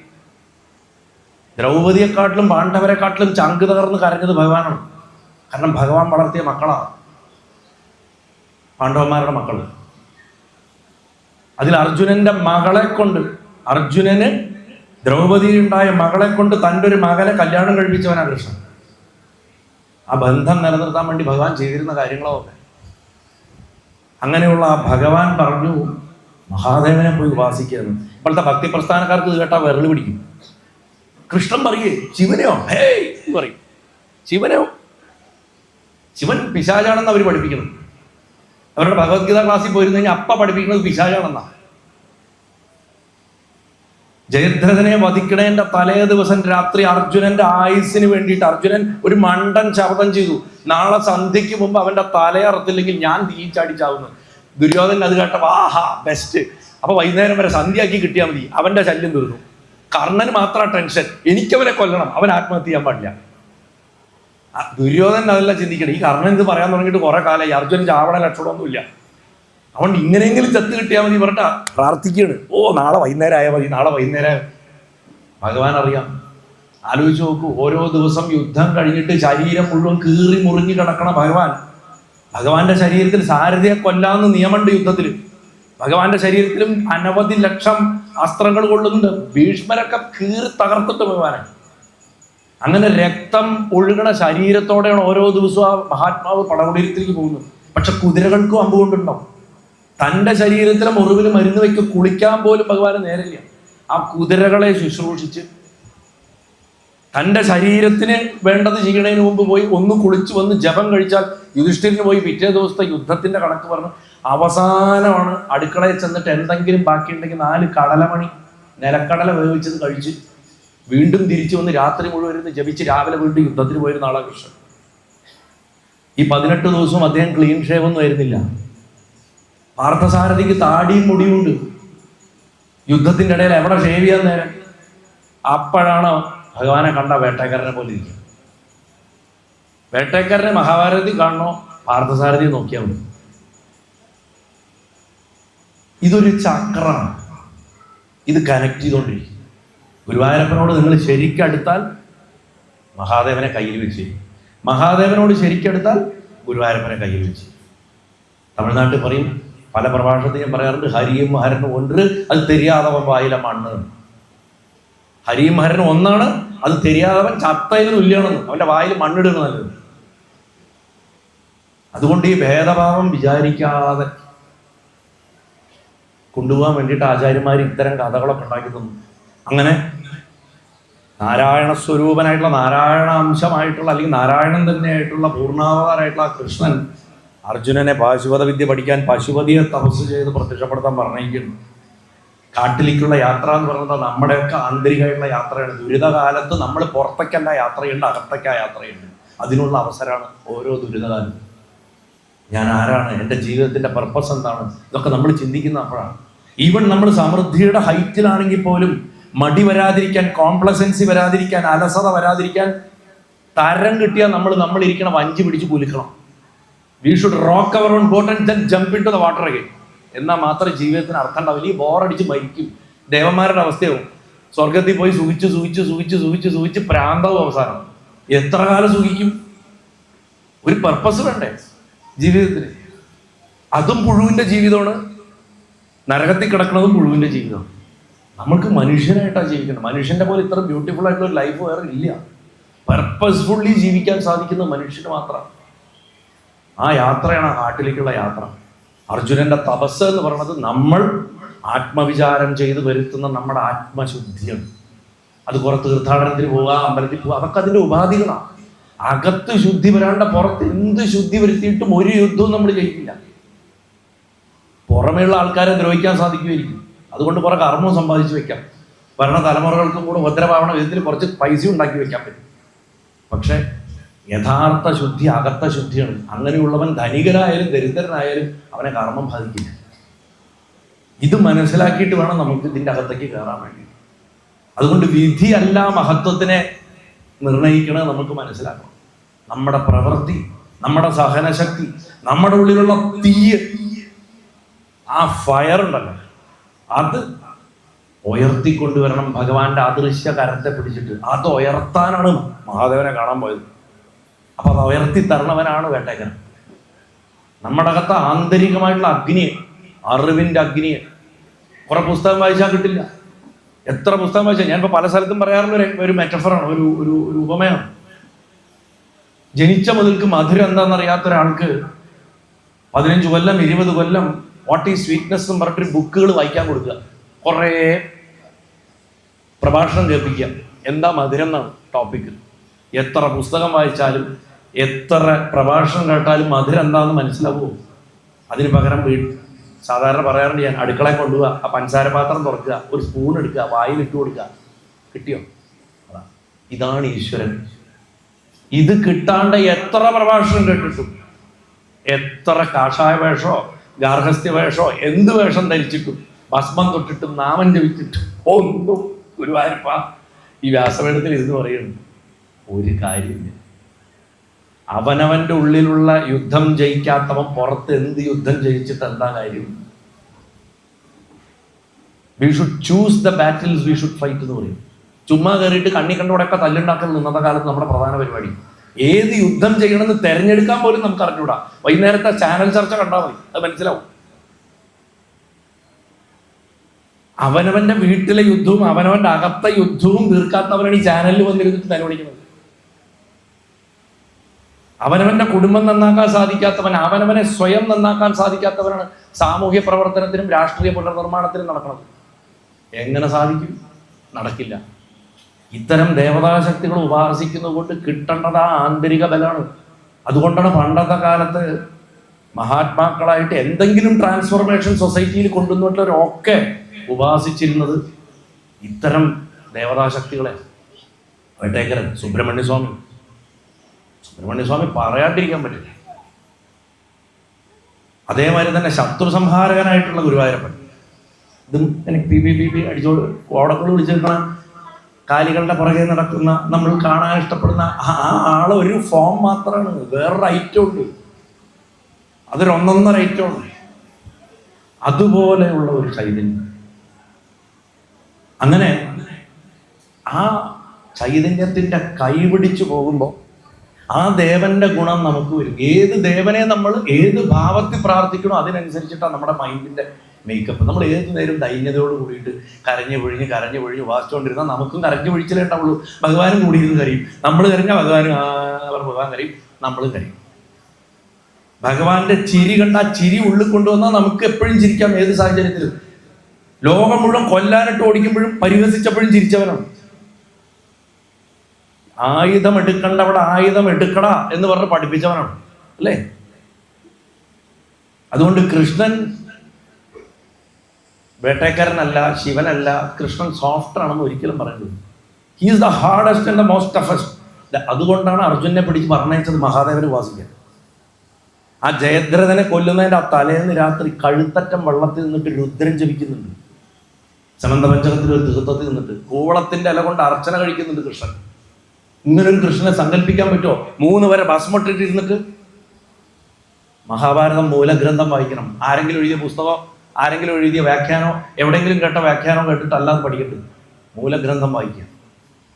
ഒരു പുതിയ കൃഷ്ണനെ, നമ്മൾ ആരും കാണാത്ത യഥാർത്ഥ കൃഷ്ണനെ, ഒരു ഭാര്യ മാത്രമുള്ള കൃഷ്ണനെ, സത്യഭാമ എന്ന് പറഞ്ഞ ഒരൊറ്റ, ഭഗവാന്റെ വില ജീവിതത്തിൽ ഒരിക്കലും മനസ്സിലാക്കാത്ത അഹങ്കാരിയായിട്ടുള്ള ഒരു ഭാര്യയുള്ള, ലോകം മുഴുവൻ എന്തിനാ ഇയാളെ ഇത്രയും പൂജിക്കണേ എന്ന് ദ്രൗപദിയോട് ചോദിക്കുന്ന ഒരു ഭാര്യ, അങ്ങനെയുള്ള ഒരു കൃഷ്ണനെ നമുക്കതിൽ കാണാൻ സാധിക്കും. ആ ഭഗവാനെ പറഞ്ഞു കൊടുക്കണം അർജുനനോട്, നീ പോയിട്ട് ശിവനെ ഉപാസിക്കരുത്. എന്തിനത് പറഞ്ഞു എന്ന് മനസ്സിലാക്കാൻ വേണ്ടിയിട്ടാണ് പറഞ്ഞത്. എന്നാലേ വേട്ടക്കാരൻ എന്താന്നുള്ളതിൻ്റെ ഒരു പൊടിയെങ്കിലും നമ്മുടെ അകത്ത് കിട്ടുള്ളൂ. കൃഷ്ണൻ എന്താ സാധിക്കില്ലേ ഈ കഴിവ് മുഴുവൻ അർജുനന് കൊടുക്കാൻ? സാക്ഷാൽ നാരായണൻ. ഭഗവാൻ എന്താ കഴിയാത്തതാണോ? എന്തിനാ? Why did he make Arjuna to go through that exercise? കാരണം അകത്തേക്കുള്ള യാത്ര എന്നും ശിവനിരിക്കാം. പുറത്തുള്ള സകല വസ്തുക്കളിലും ഈശ്വരനെ കാണാനുള്ള നമ്മുടെ പുറത്തേക്കുള്ള യാത്രയൊക്കെ നാരായണനിലേക്കാം. കൺവർജൻ മെഡിറ്റേഷൻ, ഡൈവർജൻ മെഡിറ്റേഷൻ എന്ന് പറയും. കാണാവുന്ന സകല വസ്തുക്കളിലും ഭഗവാനെ കണ്ടാൽ അത് നാരായണനെ ഉപാസിക്കലാണ്. കാണാവുന്ന സകല വസ്തുക്കളിലുള്ളത് മുഴുവൻ എൻ്റെ അകത്തുള്ള ഈ ഒരു വസ്തുവിലാണെന്ന് നോക്കിയാൽ അത് ശിവനെ ഉപാസിക്കല. രണ്ടും ആത്യന്തികമായിട്ട് ഒന്നാണ്. ഇത് മനസ്സിലാക്കിക്കാൻ വേണ്ടിയിട്ടാണ് അർജുനെ അതിന് പറഞ്ഞയച്ചത്. കാരണം അർജുനൻ ഭഗവാനിൽ നിൽക്കുന്നതാണ്. ഇതിന്റെ നേരെ ഡയമെട്രിക്കൽ ഓപ്പോസിറ്റ് സൈഡിലുള്ള ഉപാസനയിലേക്കാണ് പറഞ്ഞിരിക്കുന്നത്. അർജുനന്റെ ആ യാത്ര മഹാഭാരതത്തിൽ ചുരുക്കിയിട്ടാണ്. ഭാരവി അത് വിസ്തരിച്ചിട്ടാണ് പറഞ്ഞത്. അർജുനൻ ആ കടന്നു പോകുന്ന വഴികൾ, നദികൾ, പക്ഷികൾ, ഗുഹകൾ, മൃഗങ്ങൾ, ആശ്രമപാഠങ്ങൾ, എത്രയോ ദുഷ്ടജന്തുക്കളും നല്ല ജന്തുക്കളും സാധുക്കളും ദുഷ്ടന്മാരും കൊള്ളക്കാരും ഒക്കെയുള്ള വഴികളിൽ കൂടെ സഞ്ചരിച്ച് മലയിടിച്ചിലുകളിൽ, വെള്ളച്ചാട്ടങ്ങളിൽ, ഹിമാലയത്തിൽ പോയിട്ടുള്ളവർക്കൊക്കെ അറിയാം ഹിമാലയത്തിൻ്റെ ഒരു സ്വഭാവം എന്താണ്. ഏത് സമയത്തും ഇവിടെ ഒന്നും കാണുന്ന ഒരു ഭൂപ്രകൃതിയല്ല ആ പർവ്വതപ്രദേശത്തിന്. അതൊക്കെ കടന്ന് ഒരേ സമയം ബാഹ്യമായിട്ടുള്ള സൗന്ദര്യം, അതേപോലെ ഉള്ളിലുള്ള സൗന്ദര്യം. ഹിമാലയത്തിൽ മാത്രമാണ് ഇത് രണ്ടും ഒരേ സമയം കാണാൻ പറ്റുക. എത്രയോ രഹസ്യങ്ങൾ അടക്കി വെച്ചിരിക്കുന്ന ഒരു പുണ്യഭൂമി, എത്രയോ മഹാത്മാക്കളുടെ തപസ്സു ഉപാസനയും കിടക്കുന്ന പർവ്വതങ്ങൾ, പുറമെ കണ്ണഞ്ചിപ്പിക്കുന്ന സൗന്ദര്യം, അതേമാതിരി വന്യത, മാറി മറിയണ കാലാവസ്ഥകൾ. ഇതിൻ്റെ ഇടയിൽ കൂടെയൊക്കെ അർജുനൻ്റെ യാത്രയാണ്. ബദരിയിൽ പോയിട്ടുള്ളവർക്കറിയാം അർജുനനും അവസാനം മഹാപ്രസ്ഥാനത്തിലേക്ക് ആ ടിബറ്റിൻ്റെ അങ്ങോട്ട് പോകുന്ന സതോപാന്ത് ഗ്ലേഷ്യറിലേക്ക് കടന്നു പോകുന്ന ഒരു വഴിയുണ്ട്. വ്യാസമഹർഷിയുടെ ഗുഹയിലിരുന്ന് അങ്ങനെ കാണാം. പാണ്ഡവന്മാർ നടന്നുപോയി ശരീരം കളഞ്ഞ വഴി ഇന്നും കാണാൻ നിന്നിട്ട്. അതൊക്കെ കണ്ടു കഴിഞ്ഞാൽ നമ്മളൊക്കെ എത്ര അധമ ജീവിതം നയിക്കണം നമുക്ക് മനസ്സിലാവും. പർപ്പസ്ഫുൾ ലൈഫ് എന്നൊക്കെ പറഞ്ഞാൽ അതാണ്. ഓരോരുത്തർ എന്നിട്ട് അവരുടെ ശരീരം കളയുന്നത് പോലും. അർജുൻ്റെ ഒരു ട്രയൽ റണ്ണാണ് വാസ്തവത്തിൽ ഈ പാശുപതം തേടിയുള്ള യാത്ര. കാരണം അവസാനം മഹാപ്രസ്ഥാനത്തിൽ ഇതുപോലുള്ളൊരു യാത്രയാണ്. അർജുനൻ അവസാനം നടക്കുമ്പോൾ ആലോചിക്കുന്നുണ്ട്, അന്ന് ഞാൻ ആവേശത്തോടു കൂടിയിട്ട് ജീവിതം പിടിച്ചടക്കണം, നഷ്ടപ്പെട്ടത് മുഴുവൻ ഞങ്ങൾക്ക് പിടിച്ചെടുത്തേ പറ്റൂ, എൻ്റെ ചേട്ടന് വേണ്ടി, എൻ്റെ ഭാര്യയ്ക്ക് വേണ്ടി, എൻ്റെ കൂടപ്പുറപ്പുകൾക്ക് വേണ്ടി, എൻ്റെ മക്കൾക്ക് വേണ്ടി, എൻ്റെ അമ്മയ്ക്ക് വേണ്ടി, എൻ്റെ ഭഗവാൻ പറഞ്ഞിട്ട് എന്ന് പറഞ്ഞിട്ട് പോയ ഈ ഞാനാണെന്ന് ഭഗവാൻ ഇല്ലാണ്ടായി, എൻ്റെ കൂടപ്പുറപ്പുകളില്ലാണ്ട് ഓരോരുത്തരായിട്ട് മരിച്ചു വീഴുകയാണ്. കൃഷ്ണൻ മരിച്ചപ്പോൾ ശരീരം വിട്ടപ്പോൾ തന്നെ അർജുനൻ പകുതി മരിച്ചു. കാൽഭാഗം ദ്രൗപദി വീണപ്പോൾ പോയി, ബാക്കി കാൽഭാഗം നകുലനും സഹദേവനും വീണുപോയി. ഈ 5 സഹോദരന്മാരിലും ആത്മഹത്യ ചെയ്തത് അർജുനൻ മാത്രമാണ്. സഹസ്രധാരയിൽ വെച്ചിട്ട് ചാടുന്നത് അർജുനനാണ്, ബാക്കി എല്ലാവരും വീണാ മരിച്ചത്. യുധിഷ്ഠിരന് മരണവും ഉണ്ടായി. അപ്പൊ 2 യാത്രകൾ അർജുനൻ ഉണ്ടായിട്ടുണ്ട്. അതിൽ ആദ്യത്തെ യാത്രയാണ് ആ ഹിമാലയത്തിലേക്കുള്ള യാത്ര. അകത്തേക്ക് നമ്മൾ ഇന്നർ വിഡ്രോവൽ എന്ന് പറയും. നമ്മൾ പുറത്തുള്ള കാര്യങ്ങളിൽ നിന്ന് ശ്രദ്ധ മാറ്റി മാറ്റി മാറ്റി മാറ്റി നമ്മുടെ അകത്തേക്ക് കൊണ്ടുവരിക. ഒരു രാജകുമാരൻ്റെ, ഒരു രാജാവിൻ്റെ ഭാവങ്ങളിൽ നിന്ന്, ഒരു ലൗകികൻ്റെ ഭാവങ്ങളിൽ നിന്ന് ഒരു അന്വേഷകൻ്റെ, ഒരു സാധകൻ്റെ ഭാവത്തിലേക്ക് മരവുരി ഉടുത്ത്, രുദ്രാക്ഷം ധരിച്ച്, ഭസ്മം ധരിച്ച്, യോഗദണ്ഡ് എടുത്തിട്ട്, ഗാന്ധീപം പിടിക്കണ കയ്യിൽ ഇതുമായിട്ട് എന്ന അസ്ത്രശസ്ത്രങ്ങളും പിടിച്ചിട്ട് അർജുനൻ്റെ യാത്ര ഒന്ന് സങ്കല്പിക്കുക. അങ്ങനെ സങ്കല്പിച്ച് ആ യാത്രയിലാണ് ഋഷിമാരെയും സിദ്ധന്മാരെയും ഒക്കെ കാണും, എല്ലാവരെയും നമസ്കരിക്കും. നമ്മളും അങ്ങനെയാണ്. ആത്മീയമായിട്ടുള്ള യാത്രയിൽ അറിവുള്ള ആരെ കണ്ടാലും നമ്മൾ നമസ്കരിക്കും. കാരണം ഗുരുക്കന്മാരുടെ മുഴുവൻ ഗുരുവായിട്ടുള്ള മഹാദേവനെ കിട്ടണതിന് മുമ്പ് ഈ വഴി കാണുന്നവരൊക്കെ നമസ്കരിച്ച് വേണം പോവാൻ.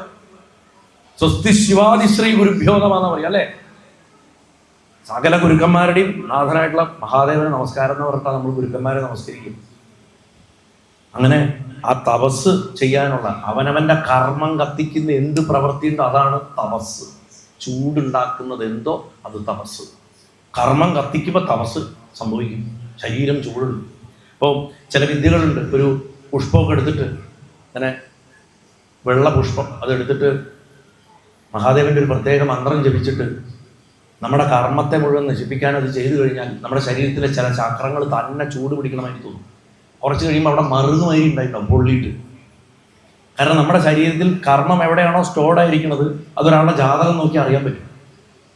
നമ്മുടെ ശരീരത്തിൽ 6 പ്രധാന ചക്രങ്ങളുണ്ടെന്നറിയാമല്ലോ. മൂലാധാരം, സ്വാധിഷ്ഠാനം, മണിപൂരകം, അനാഹതം, വിശുദ്ധി, ആജ്ഞ. ഇതിലെവിടെയാണ് കർമ്മം കെട്ടിക്കിടക്കണമെന്ന് അറിയാൻ പറ്റും. ജ്യോതിഷം നോക്കിയാൽ ഈ പ്രയോഗം ചെയ്ത ആ ഭാഗത്ത് പൊള്ളൽ വരും. അത് ശരിക്കും അറിയാൻ പറ്റും. അർജുനെ സംബന്ധിച്ചിടത്തോളം അർജുനന്റെ പൂർവ്വജന്മങ്ങളിൽ അനവധി വിഷയങ്ങൾ കിടപ്പുണ്ട്. അർജുനൻ ഒരു പ്യുവർ സോളോ ആയിരുന്നില്ല. രാമാവതാരത്തിലെയും പരശുരാമാവതാരത്തിന് പുനർജന്മം ഉണ്ടായിട്ടില്ലെങ്കിലും, അതേപോലെ നരസിംഹൻ തുടങ്ങിയിട്ടുള്ള സകലതും ഭഗവാൻ ഒരു രൂപെടുത്താൽ നമ്മൾ കരുതുന്ന പോലെ നമുക്ക് മാത്രമേ റൂൾസ് ബാധകളുള്ളൂ, ഭഗവാൻ റൂൾസ് ബാധകല്ല എന്ന് ഒരിക്കലും വിചാരിക്കരുത്. ഒരു ശരീരമെടുത്താൽ അദ്ദേഹമാണ് അത് ആദ്യം അനുസരിക്കുക. കാരണം അദ്ദേഹമാണ് നമ്മുടെ റോൾ മോഡൽ. അതുകൊണ്ട് ആ കർമ്മം മുഴുവൻ അവിടെ അനുഭവിക്കാനുണ്ട്.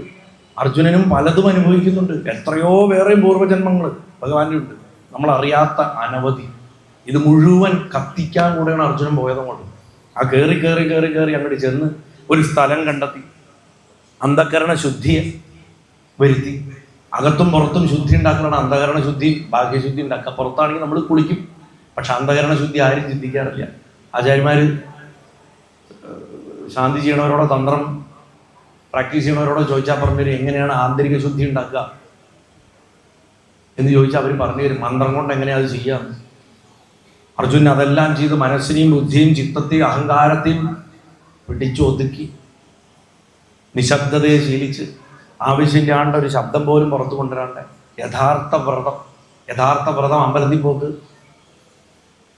ചോറ് കഴിക്കാണ്ട് കുറെ ഗോതമ്പ് വെട്ടി വിഴുങ്ങുക, ഇതൊന്നുമല്ല. കുറെ നാമം ജപിക്കുക. അതിലേക്കൊക്കെ എത്തുന്നതിന് മുമ്പ് വേണ്ട പ്രധാനപ്പെട്ട 3 കാര്യമുണ്ട്. മനുഷ്യനെ സംബന്ധിച്ചിടത്തോളം ആധ്യാത്മികമായിട്ടുള്ള ഊർജ്ജം നഷ്ടപ്പെടുന്നത് എല്ലാ സ്ഥലത്തും പറയാറുള്ളതാണ് ഞാൻ. ഇതെന്താ വെച്ചാൽ ഏറ്റവും കൂടുതൽ നമ്മൾ വ്രതങ്ങൾ ആചരിക്കുന്ന ഒരു ജനതയാണ്. പക്ഷെ നമ്മൾ ആചരിക്കുന്ന വ്രതങ്ങളൊക്കെ വാസ്തവത്തിൽ ആത്മവഞ്ചനയും ചെയ്യണം. നമ്മൾ നമ്മളെ തന്നെ ചതിക്കുക. 3 തരത്തിലാണ് മനുഷ്യൻ്റെ ഊർജ്ജം നഷ്ടപ്പെടണം. ഒന്ന് വെറുതെ സംസാരിച്ചിട്ട് വൈഖരി പരാപശന്തി, വൈഖരിയായിട്ട് ഇങ്ങനെ കളഞ്ഞുകൊണ്ടിരിക്കും ഈ ആ പര അവിടെ നിർത്തിയാലേ പരാശക്തിയെ കിട്ടുള്ളൂ. അല്ലാണ്ട് ലളിത ചോദിച്ചിട്ട് ഒരു കാര്യമില്ല. 2 ലൈംഗികത. ഇല്ലിസിറ്റ് ആയിട്ടുള്ള ശരീരത്തിൻ്റെ ദുർവിനിയോഗം. 3, കണ്ണി കണ്ടതൊക്കെ തിന്നിട്ട്. ദഹിപ്പിക്കാൻ ശക്തി വേണം. നിങ്ങൾ വെജിറ്റേറിയൻ ആണെന്ന് പറഞ്ഞിട്ട് കാര്യമില്ല. റിച്ച് ഫുഡായിട്ടുള്ള വെജിറ്റേറിയൻ സദ്യ, പനീർ ബട്ടർ മസാല വെട്ടി ഒഴുകിക്കൊണ്ടിരുന്ന ഒരു ക്ഷീണം വരും. ശ്രദ്ധിച്ചിട്ടുണ്ടോ? ആ ക്ഷീണം എന്തുകൊണ്ടാണ് വരുന്നത്? അത്രയും ഊർജം നഷ്ടപ്പെട്ടോട്ടോ. വ്രതത്തിന്റെ ഉദ്ദേശം തന്നെ ഈ 3 ഊർജങ്ങളും സംരക്ഷിച്ചാൽ അത് ആധ്യാത്മിക ഊർജ്ജമാവും. അല്ലാണ്ട് വെറുതെ ഗുരുവായൂർ മേൽശാന്തി രാവിലെ തൊട്ട് ജലപാനം കഴിക്കാറില്ല എന്ന് ഫേസ്ബുക്കിൽ പോസ്റ്റ് ഇട്ടിട്ട് കാര്യമില്ല. ഗുരുവായൂർ മേൽശാന്തി രാവിലെ തൊട്ട് ജലപാനം കഴിക്കാത്തത്, ഇവിടെ കലശാദികൾ ചെയ്യുന്ന ആചാര്യന്മാർ അവർ ജലപാനം കഴിക്കാത്തത് ഈ ഊർജങ്ങളെ സംരക്ഷിച്ചിട്ട് ആ കലശത്തിക്ക് കൊടുക്കാനോ ദേവന് കൊടുക്കാനോ, അതിനാണത് ചെയ്യുന്നത്. ഈ ഊർജം സംരക്ഷിച്ചിട്ട് അതിൽ നിന്നുകൊണ്ട് വേണം ജപിക്കാൻ. ഇന്നിപ്പോ സായിപ്പ് എന്ന് പറയുമ്പോഴാണ് നമ്മളൊക്കെ 48 hours ഫാസ്റ്റ് ചെയ്ത് കഴിഞ്ഞാൽ ഓട്ടോഫാജി തുടങ്ങും എന്ന് പറഞ്ഞിട്ട് തുടങ്ങും അല്ലേ? ക്യാൻസർ സെല്ലുകൾ നശിച്ചു. ഇതൊക്കെ നമ്മുടെ പൂർവികർ എന്നോട് എഴുതി വെച്ചിട്ടുണ്ട്. ഇതാണ് ഈ രുദ്മാംഗ ശരീരത്തിൽ അന്തരീക്ഷ ശരീരത്തിലൊക്കെ ഉള്ളത്. അതൊന്നും പക്ഷെ ആർക്കും കേൾക്കാൻ വയ്യ. സായിപ്പ് പറയണം. ശ്രീസൂക്തത്തിൽ പറഞ്ഞിട്ടുണ്ട് വിഷ്വലൈസേഷൻ, യൂണിവേഴ്സിനെ താങ്ക് ചെയ്യുക, ഇമാജിനേഷന്റെ പവർ, ഇതൊക്കെ ശ്രീസൂക്തത്തിലുണ്ട്. പക്ഷെ റോണ്ട ബൈറൺ പറയണം. റോണ്ട ബൈറൺ പറഞ്ഞു കഴിഞ്ഞാൽ ദ സീക്രട്ട് എന്ന് പറഞ്ഞ പുസ്തകത്തിൽ പറഞ്ഞിട്ടല്ലേ. അപ്പൊ എന്നോട് ചോദിക്കും, ശരത്തേട്ട് I think I should thank the universe, like not Guruvayurappan എന്ന് പറയേണ്ട അടുത്ത്. അപ്പൊ ഞാൻ പറയും, ശരിയാണ്, ഗുരുവായൂരപ്പൻ തന്നെ യൂണിവേഴ്സ്. അതാണല്ലോ ഓം വിശ്വം വഷക്കാര എന്ന് പറഞ്ഞ് തുടങ്ങണത്. നിങ്ങൾ വിശ്വം എന്ന് പറയാൻ ബുദ്ധിമുട്ടാണ്, നിങ്ങൾ വേണ്ട, നിങ്ങൾ യൂണിവേഴ്സിനെ താങ്ക് ചെയ്തോ, അത് തന്നെ ഈശ്വരൻ. ഇങ്ങനത്തെ ബേസിക് അണ്ടർസ്റ്റാൻഡിങ് ഇല്ലാണ്ടാണ് നമ്മൾ ഇന്ന് നമ്മുടെ ധർമ്മത്തിനെ കൈ പിടിച്ച് നടക്കണം. അവിടെയാണ് നമ്മളും എബ്രഹാമിക് റിലീജിയൻസും തമ്മിലുള്ള വ്യത്യാസം. അവരുള്ളത് വൃത്തിയായി കൊണ്ട് നടക്കണോ, നമുക്കുള്ളത് പോലും മര്യാദയ്ക്ക് കൊണ്ട് നടക്കാൻ അറിയുന്നില്ല. ഉള്ളത് പോലും നമുക്ക് മര്യാദയ്ക്ക് കൊണ്ട് നടക്കാൻ അറിയുന്നില്ല. നമുക്ക് നമ്മുടെ വെസ്റ്റേൺ ഇൻഡസ്ട്രികളാണ് ഭഗവാനെക്കാട്ടിലും വലുത്. അവർക്ക് എല്ലാറ്റിനേക്കാളും വലുത് അവരുടെ വിശ്വാസമാണ്. അതുകൊണ്ട് ആദ്യം സ്വയം നന്നാവുക, പുറത്തേക്ക് കല്ല് വലിച്ചെറിയണേ പോകും. സ്വയം നന്നായി പാശുപതാസ്ത്രം നേടുക. എങ്ങനെ പാശുപതാസ്ത്രം നേടണമെന്നുള്ളതൊന്ന് ചുരുക്കി പറയാം. തപസാകണ അഗ്നി വളർത്തുന്നത് എവിടെ വെച്ചിട്ടായിരിക്കണം എന്ന് വെച്ച് കഴിഞ്ഞാൽ ശുദ്ധബോധമാകുന്ന പർവ്വതങ്ങളിൽ വെച്ചിട്ട് വേണം. ബോധം ശുദ്ധബോധമാക്കാൻ, മറ്റൊരു കാര്യത്തിലേക്ക് മനസ്സ് ചെതറാതിരിക്കാൻ ഏറ്റവും മികച്ച സ്ഥലം പർവ്വത പ്രദേശങ്ങളെ പ്രകൃതിയിൽ. കടലിൻ്റെ അടിത്തട്ടും ബെസ്റ്റാണ്. പക്ഷെ നമ്മൾ ശ്വാസം മുട്ടി മരിക്കും, അതുകൊണ്ട് നടക്കില്ല. അല്ലെങ്കിൽ പിന്നെ നമ്മൾ ജെയിംസ് ക്യാമറോണേമാരി ഒരു ബോക്സ് ഒക്കെ ഉണ്ടാക്കിയിട്ട് അതിൻ്റെ ഉള്ളിൽ പോയിട്ടിരിക്കണം, അത് നടക്കില്ല. ടൈറ്റാനിക് എടുത്ത ഡയറക്ടർ ഒരു ബോക്സ് ഉണ്ടാക്കിയിട്ട് മെറിയാന ട്രഞ്ചിൻ്റെ താഴെ പോയിട്ടിരുന്നു കുറച്ച് ദിവസം. അതുപോലെ ഇരിക്കാൻ പറ്റില്ല നമുക്ക്. യോഗികൾക്ക് സാധിക്കും, ജലാന്തർഭാഗത്ത് ഇരുന്നിട്ട് തപസ് ചെയ്യണവരുണ്ട്, പർവ്വതത്തിലിരിക്കണക്കാട്ട് ശക്തിയാണ്, പക്ഷെ പ്രാണവായു കിട്ടില്ല. അതുകൊണ്ട് ഏകാന്തത വേണം. ഏകാന്തതയിലാണ് ഒന്നും ഇന്ന മാതിരി വേണം എന്നുള്ള ആഗ്രഹം വരാതിരിക്കുന്നു. വൈരാഗ്യം, വിരാഗത. രാഗം വെച്ചാൽ ഒരു കാര്യം ഇങ്ങനെ വേണം എന്നുള്ളത് നമ്മുടെ ശാഠ്യം, അതിനെ നശിപ്പിക്കണവനാ വേട്ടക്കാരൻ. ആ ശാഠ്യം കാരണമാണ് അത് നടക്കാണ്ട വന്നാലോ, അല്ലെങ്കിൽ ആ കാര്യം അങ്ങനെ നടക്കരുതെന്ന് നമ്മുടെ നിശ്ചയത്തിന് എതിരായിട്ട് അത് നടന്നാലോ നമുക്ക് ദേഷ്യം വരും. അതാണ് ഈ ദ്വേഷം. അപ്പൊ രാഗമായി ദ്വേഷമായി. രണ്ട് വെറുതെ രാഗം ദ്വേഷം എന്ന് ഇരുന്നിട്ട് പ്രഭാഷണത്തിൽ കേട്ടിട്ട് കാര്യമൊന്നുമില്ല. രാഗദ്വേഷങ്ങൾ മാറ്റാനാണ് ഇത് കേൾക്കേണ്ടത്. എന്തായി രാഗം ദ്വേഷം? ഇതാണ് രാഗം ദ്വേഷം. ഇത് മനസ്സിലാക്കുക. അതിന് വൈരാഗ്യം വേണം, ബോധം ഉറപ്പിക്കണം, പർവ്വതത്തിൽ പോകണം. അതാണ് ഈ പർവ്വതത്തിൽ പോയി ഒറ്റയ്ക്കിരുന്നു തപസ് ചെയ്തു എന്നൊക്കെ പറഞ്ഞ് കർമ്മം കത്തിക്കണമെങ്കിൽ ശുദ്ധബോധത്തിൽ ഉറച്ചിരുന്ന് വൈരാഗ്യത്തെ വളർത്തണം. ഇത് വീടിൻ്റെ ഉള്ളിലും ബഹളത്തിലും ഏത് ജോലി സ്ഥലത്തിരുന്നാലും ഒരു മനുഷ്യന് സാധിക്കാവുന്ന കാര്യമേ ഉള്ളൂ. ഞാൻ ചില സ്ഥലത്ത് തമാശയ്ക്ക് പറയാറുണ്ട്, വിശ്വാസനൊക്കെ ചിലപ്പോൾ കേട്ടിട്ടുണ്ടാവും, ചിലരൊക്കെ സ്ഥിരം കേൾക്കുന്നവരൊക്കെ എനിക്ക് കാണാം.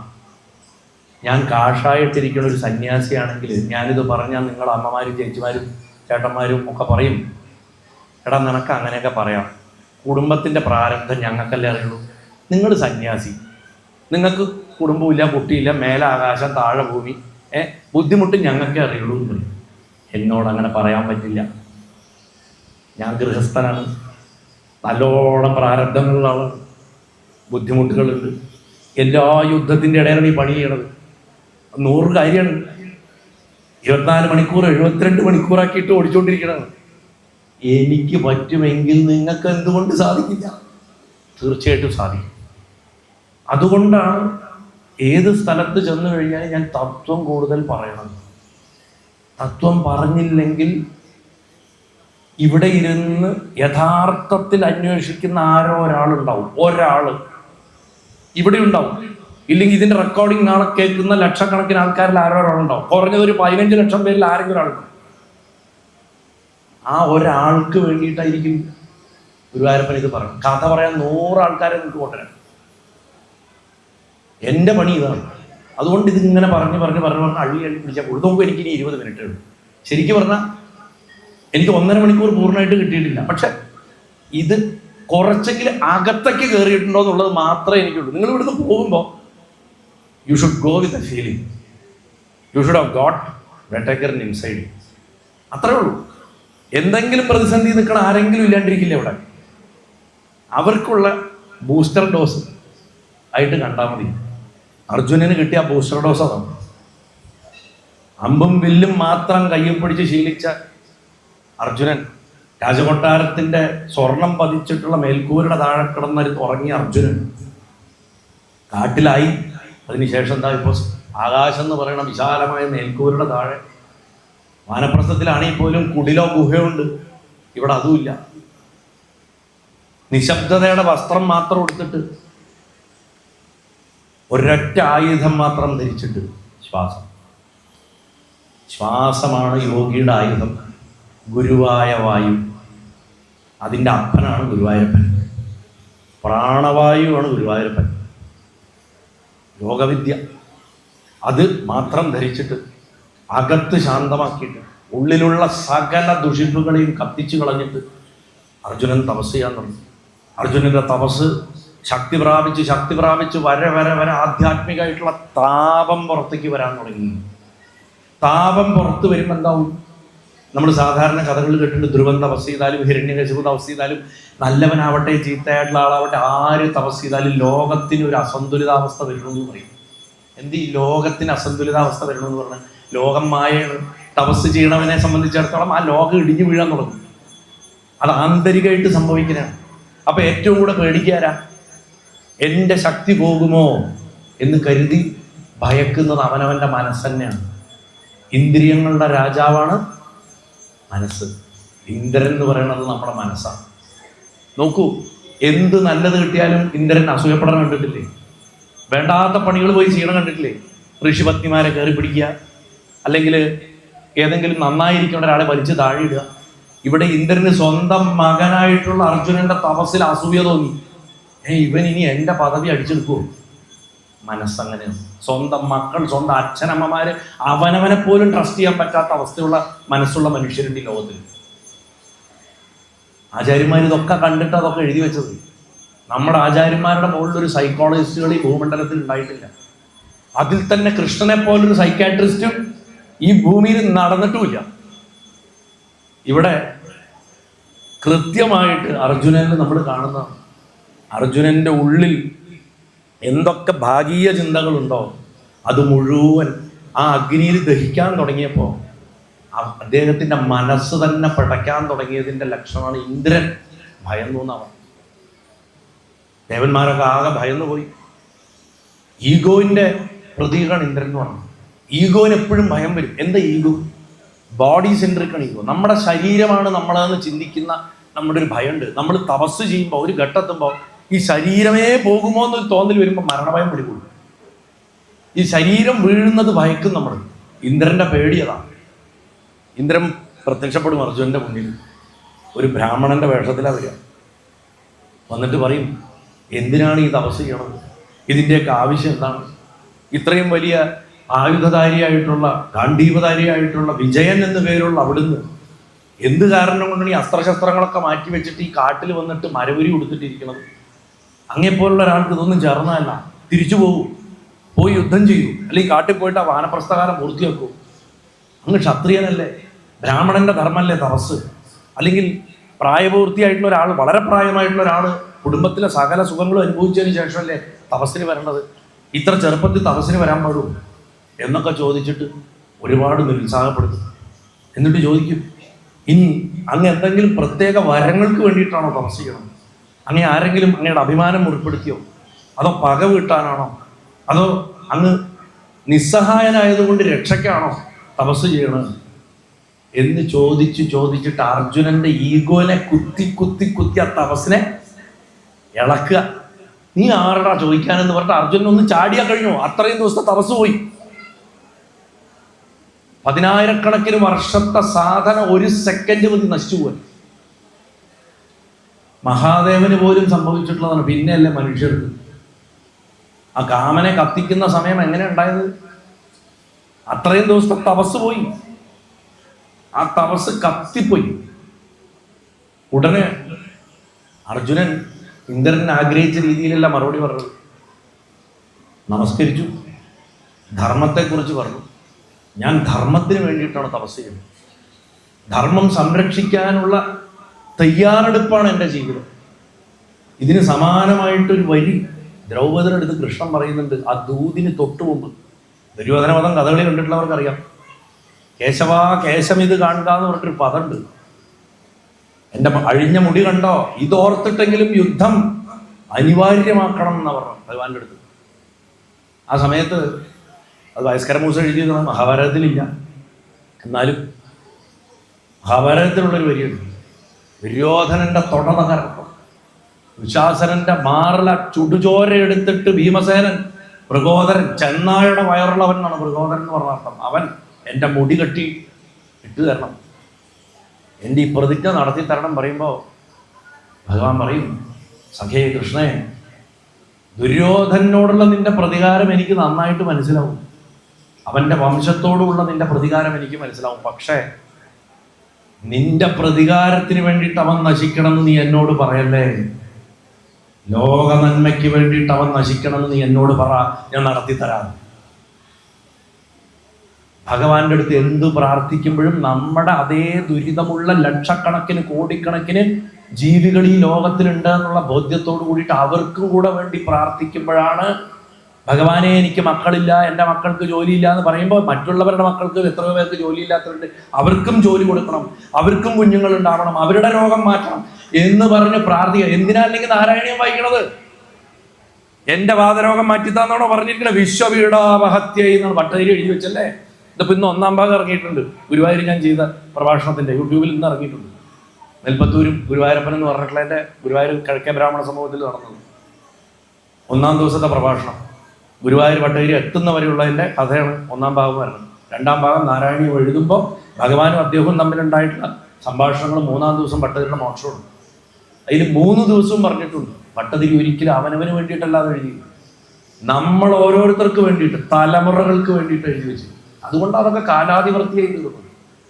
ഇവരൊക്കെ അവരവരുടെ പേഴ്സണൽ പ്ലഷറിന് വേണ്ടിയിട്ട് അതൊക്കെ ചെയ്തിരുന്നെങ്കിൽ എന്തെങ്കിലും കാര്യമുണ്ടോ? ഒരു കാര്യമില്ല. നമ്മുടെ ലൈഫ് സാർത്ഥകമാകുന്നത് നമ്മൾ അനുഭവിക്കുന്ന അതേ വിഷമം അനുഭവിക്കുന്ന മറ്റൊരാളെ കൂടെ നമ്മൾ ചേർത്ത് പിടിക്കുമ്പോഴാണ്. അതിന് ചെയ്തു കൊടുക്കാൻ സാധിക്കുക എന്നുള്ളതാണ് ഏറ്റവും ഇമ്പോർട്ടൻ്റ് ആയിട്ടുള്ള കാര്യം. അപ്പോൾ ഇവിടെ പറയുക, ഞാൻ അതിനു വേണ്ടിയിട്ടാണ് ഭഗവാനെ തപസ് ചെയ്യുന്നത്, വൈരാഗ്യത്തിന് വേണ്ടിയാണ് ഞാൻ തപസ് ചെയ്യുന്നത്. ക്ഷത്രിയൻ എന്ന് പറഞ്ഞു കഴിഞ്ഞാൽ അതിൻ്റെ അർത്ഥം ആയുധമെടുത്ത് പുറത്ത് യുദ്ധം ചെയ്യൽ മാത്രമല്ല, അകത്ത ശത്രുക്കളെ കൊല്ലുന്നവനൊക്കെ ക്ഷത്രിയനാണ്. അകത്ത ശത്രുവിനെ കൊല്ലുന്നവൻ ക്ഷത്രിയനാണ്. അകത്ത ശത്രുവിനെ കൊല്ലാനുള്ള സ്ഥൈര്യം, സ്ഥാണുത്വം, ഉറച്ചു നിൽക്കാൻ പറ്റുന്നതാണ് സ്ഥാണുത്വം. അതുകൊണ്ടാണ് ശിവനെ സ്ഥാണുമാലയ പെരുമാളെ പറയും ശുചീന്ദ്രക്ക് ഭഗവാനെ. ശിവന്റെ സഹസ്രനാമം എടുത്താൽ കാണാം, ശിവസ്ഥാണു എന്നാ പറയാ. പണ്ട് താണുപിള്ള എന്നൊക്കെ നമ്മുടെ നാട്ടിലെ ആൾക്കാർക്ക് പേര് കാണും അല്ലേ? എന്ത് താണു? സ്ഥാണു ശിവന്റെ പേരാ. അങ്ങനെ അകത്ത് നിൽക്കുക, പുറത്തുള്ള ശക്തിയെക്കാട്ടിലും അകത്ത നിശ്ചലത. ഇന്ന് നമ്മുടെ കാലഘട്ടത്തിൽ ശാന്തി സമാധാനമായിട്ടിരിക്കണ ആളെ കണ്ട അവനാണ് ദുർബലൻ എന്ന് വിചാരിക്കണം. മണ്ടന്മാരുടെ നാടാണ്. ബഹളം ഉണ്ടാക്കണവനാണ് ശക്തൻ എന്നാണ് എല്ലാവരും കരുതുന്നത്. ഈ അകത്ത് ശക്തിയുള്ളവൻ മിണ്ടാതിരുന്നു കഴിഞ്ഞാൽ അവൻ പുറത്താ ശക്തി കൊണ്ടുവന്നാൽ എന്ത് സംഭവിക്കുന്നറിയാൻ നരസിംഹത്തിന്റെ കഥ നോക്കിയാൽ മതി, വേറെ ഒന്നും നോക്കണ്ട. അപ്പോൾ അർജുനന്റെ അടുത്ത് സംസാരിക്ക ഇന്ദ്രന് മനസ്സിലായി അർജുനൻ വിനയത്തിലും സത്യത്തിലും നിന്നിട്ടാണ് സംസാരിക്കുന്നത്. അർജുനൻ തൻ്റെ ആത്മാവിനെ തന്നെയാണ് തൻ്റെ മുന്നിൽ എടുത്തു വെച്ചിരിക്കണമെന്ന് മനസ്സിലായി. അതുകൊണ്ട് അനുഗ്രഹിക്കും. മകനാണ് എന്നുള്ളത് കൊണ്ടല്ല അനുഗ്രഹിച്ചത്, തെളിവുള്ള ആളാണെന്നുള്ള ഒരു ബോധം ഉണർന്നാൽ നമ്മുടെ ഈഗോ പോലും നമ്മളെ അനുഗ്രഹിച്ച് പിന്മാറി നിൽക്കും. അതാണ് ഏറ്റവും വലിയ കഴിവ്. ഈഗോ എന്ന് പറഞ്ഞാൽ ഞാനൊരു സംഭവമാണെന്നുള്ളത് മാത്രമല്ല, എന്നെ കൊണ്ട് ഒന്നിനും കൊള്ളില്ല എന്ന് പറഞ്ഞ് നടക്കുന്നതും ഈഗോ ആണ്. വാസ്തവത്തിൽ ഞാൻ സംഭവമാണെന്ന് പറഞ്ഞേക്കാട്ടിലും അപകടമാണ് എന്നെ കൊണ്ട് ഒന്നിനും കൊള്ളില്ല എന്ന് പറഞ്ഞ ഈഗോ. അത് നമ്മുടെ ജീവിതത്തിലും ആധ്യാത്മികതയിലും എവിടെ എത്തിക്കില്ല.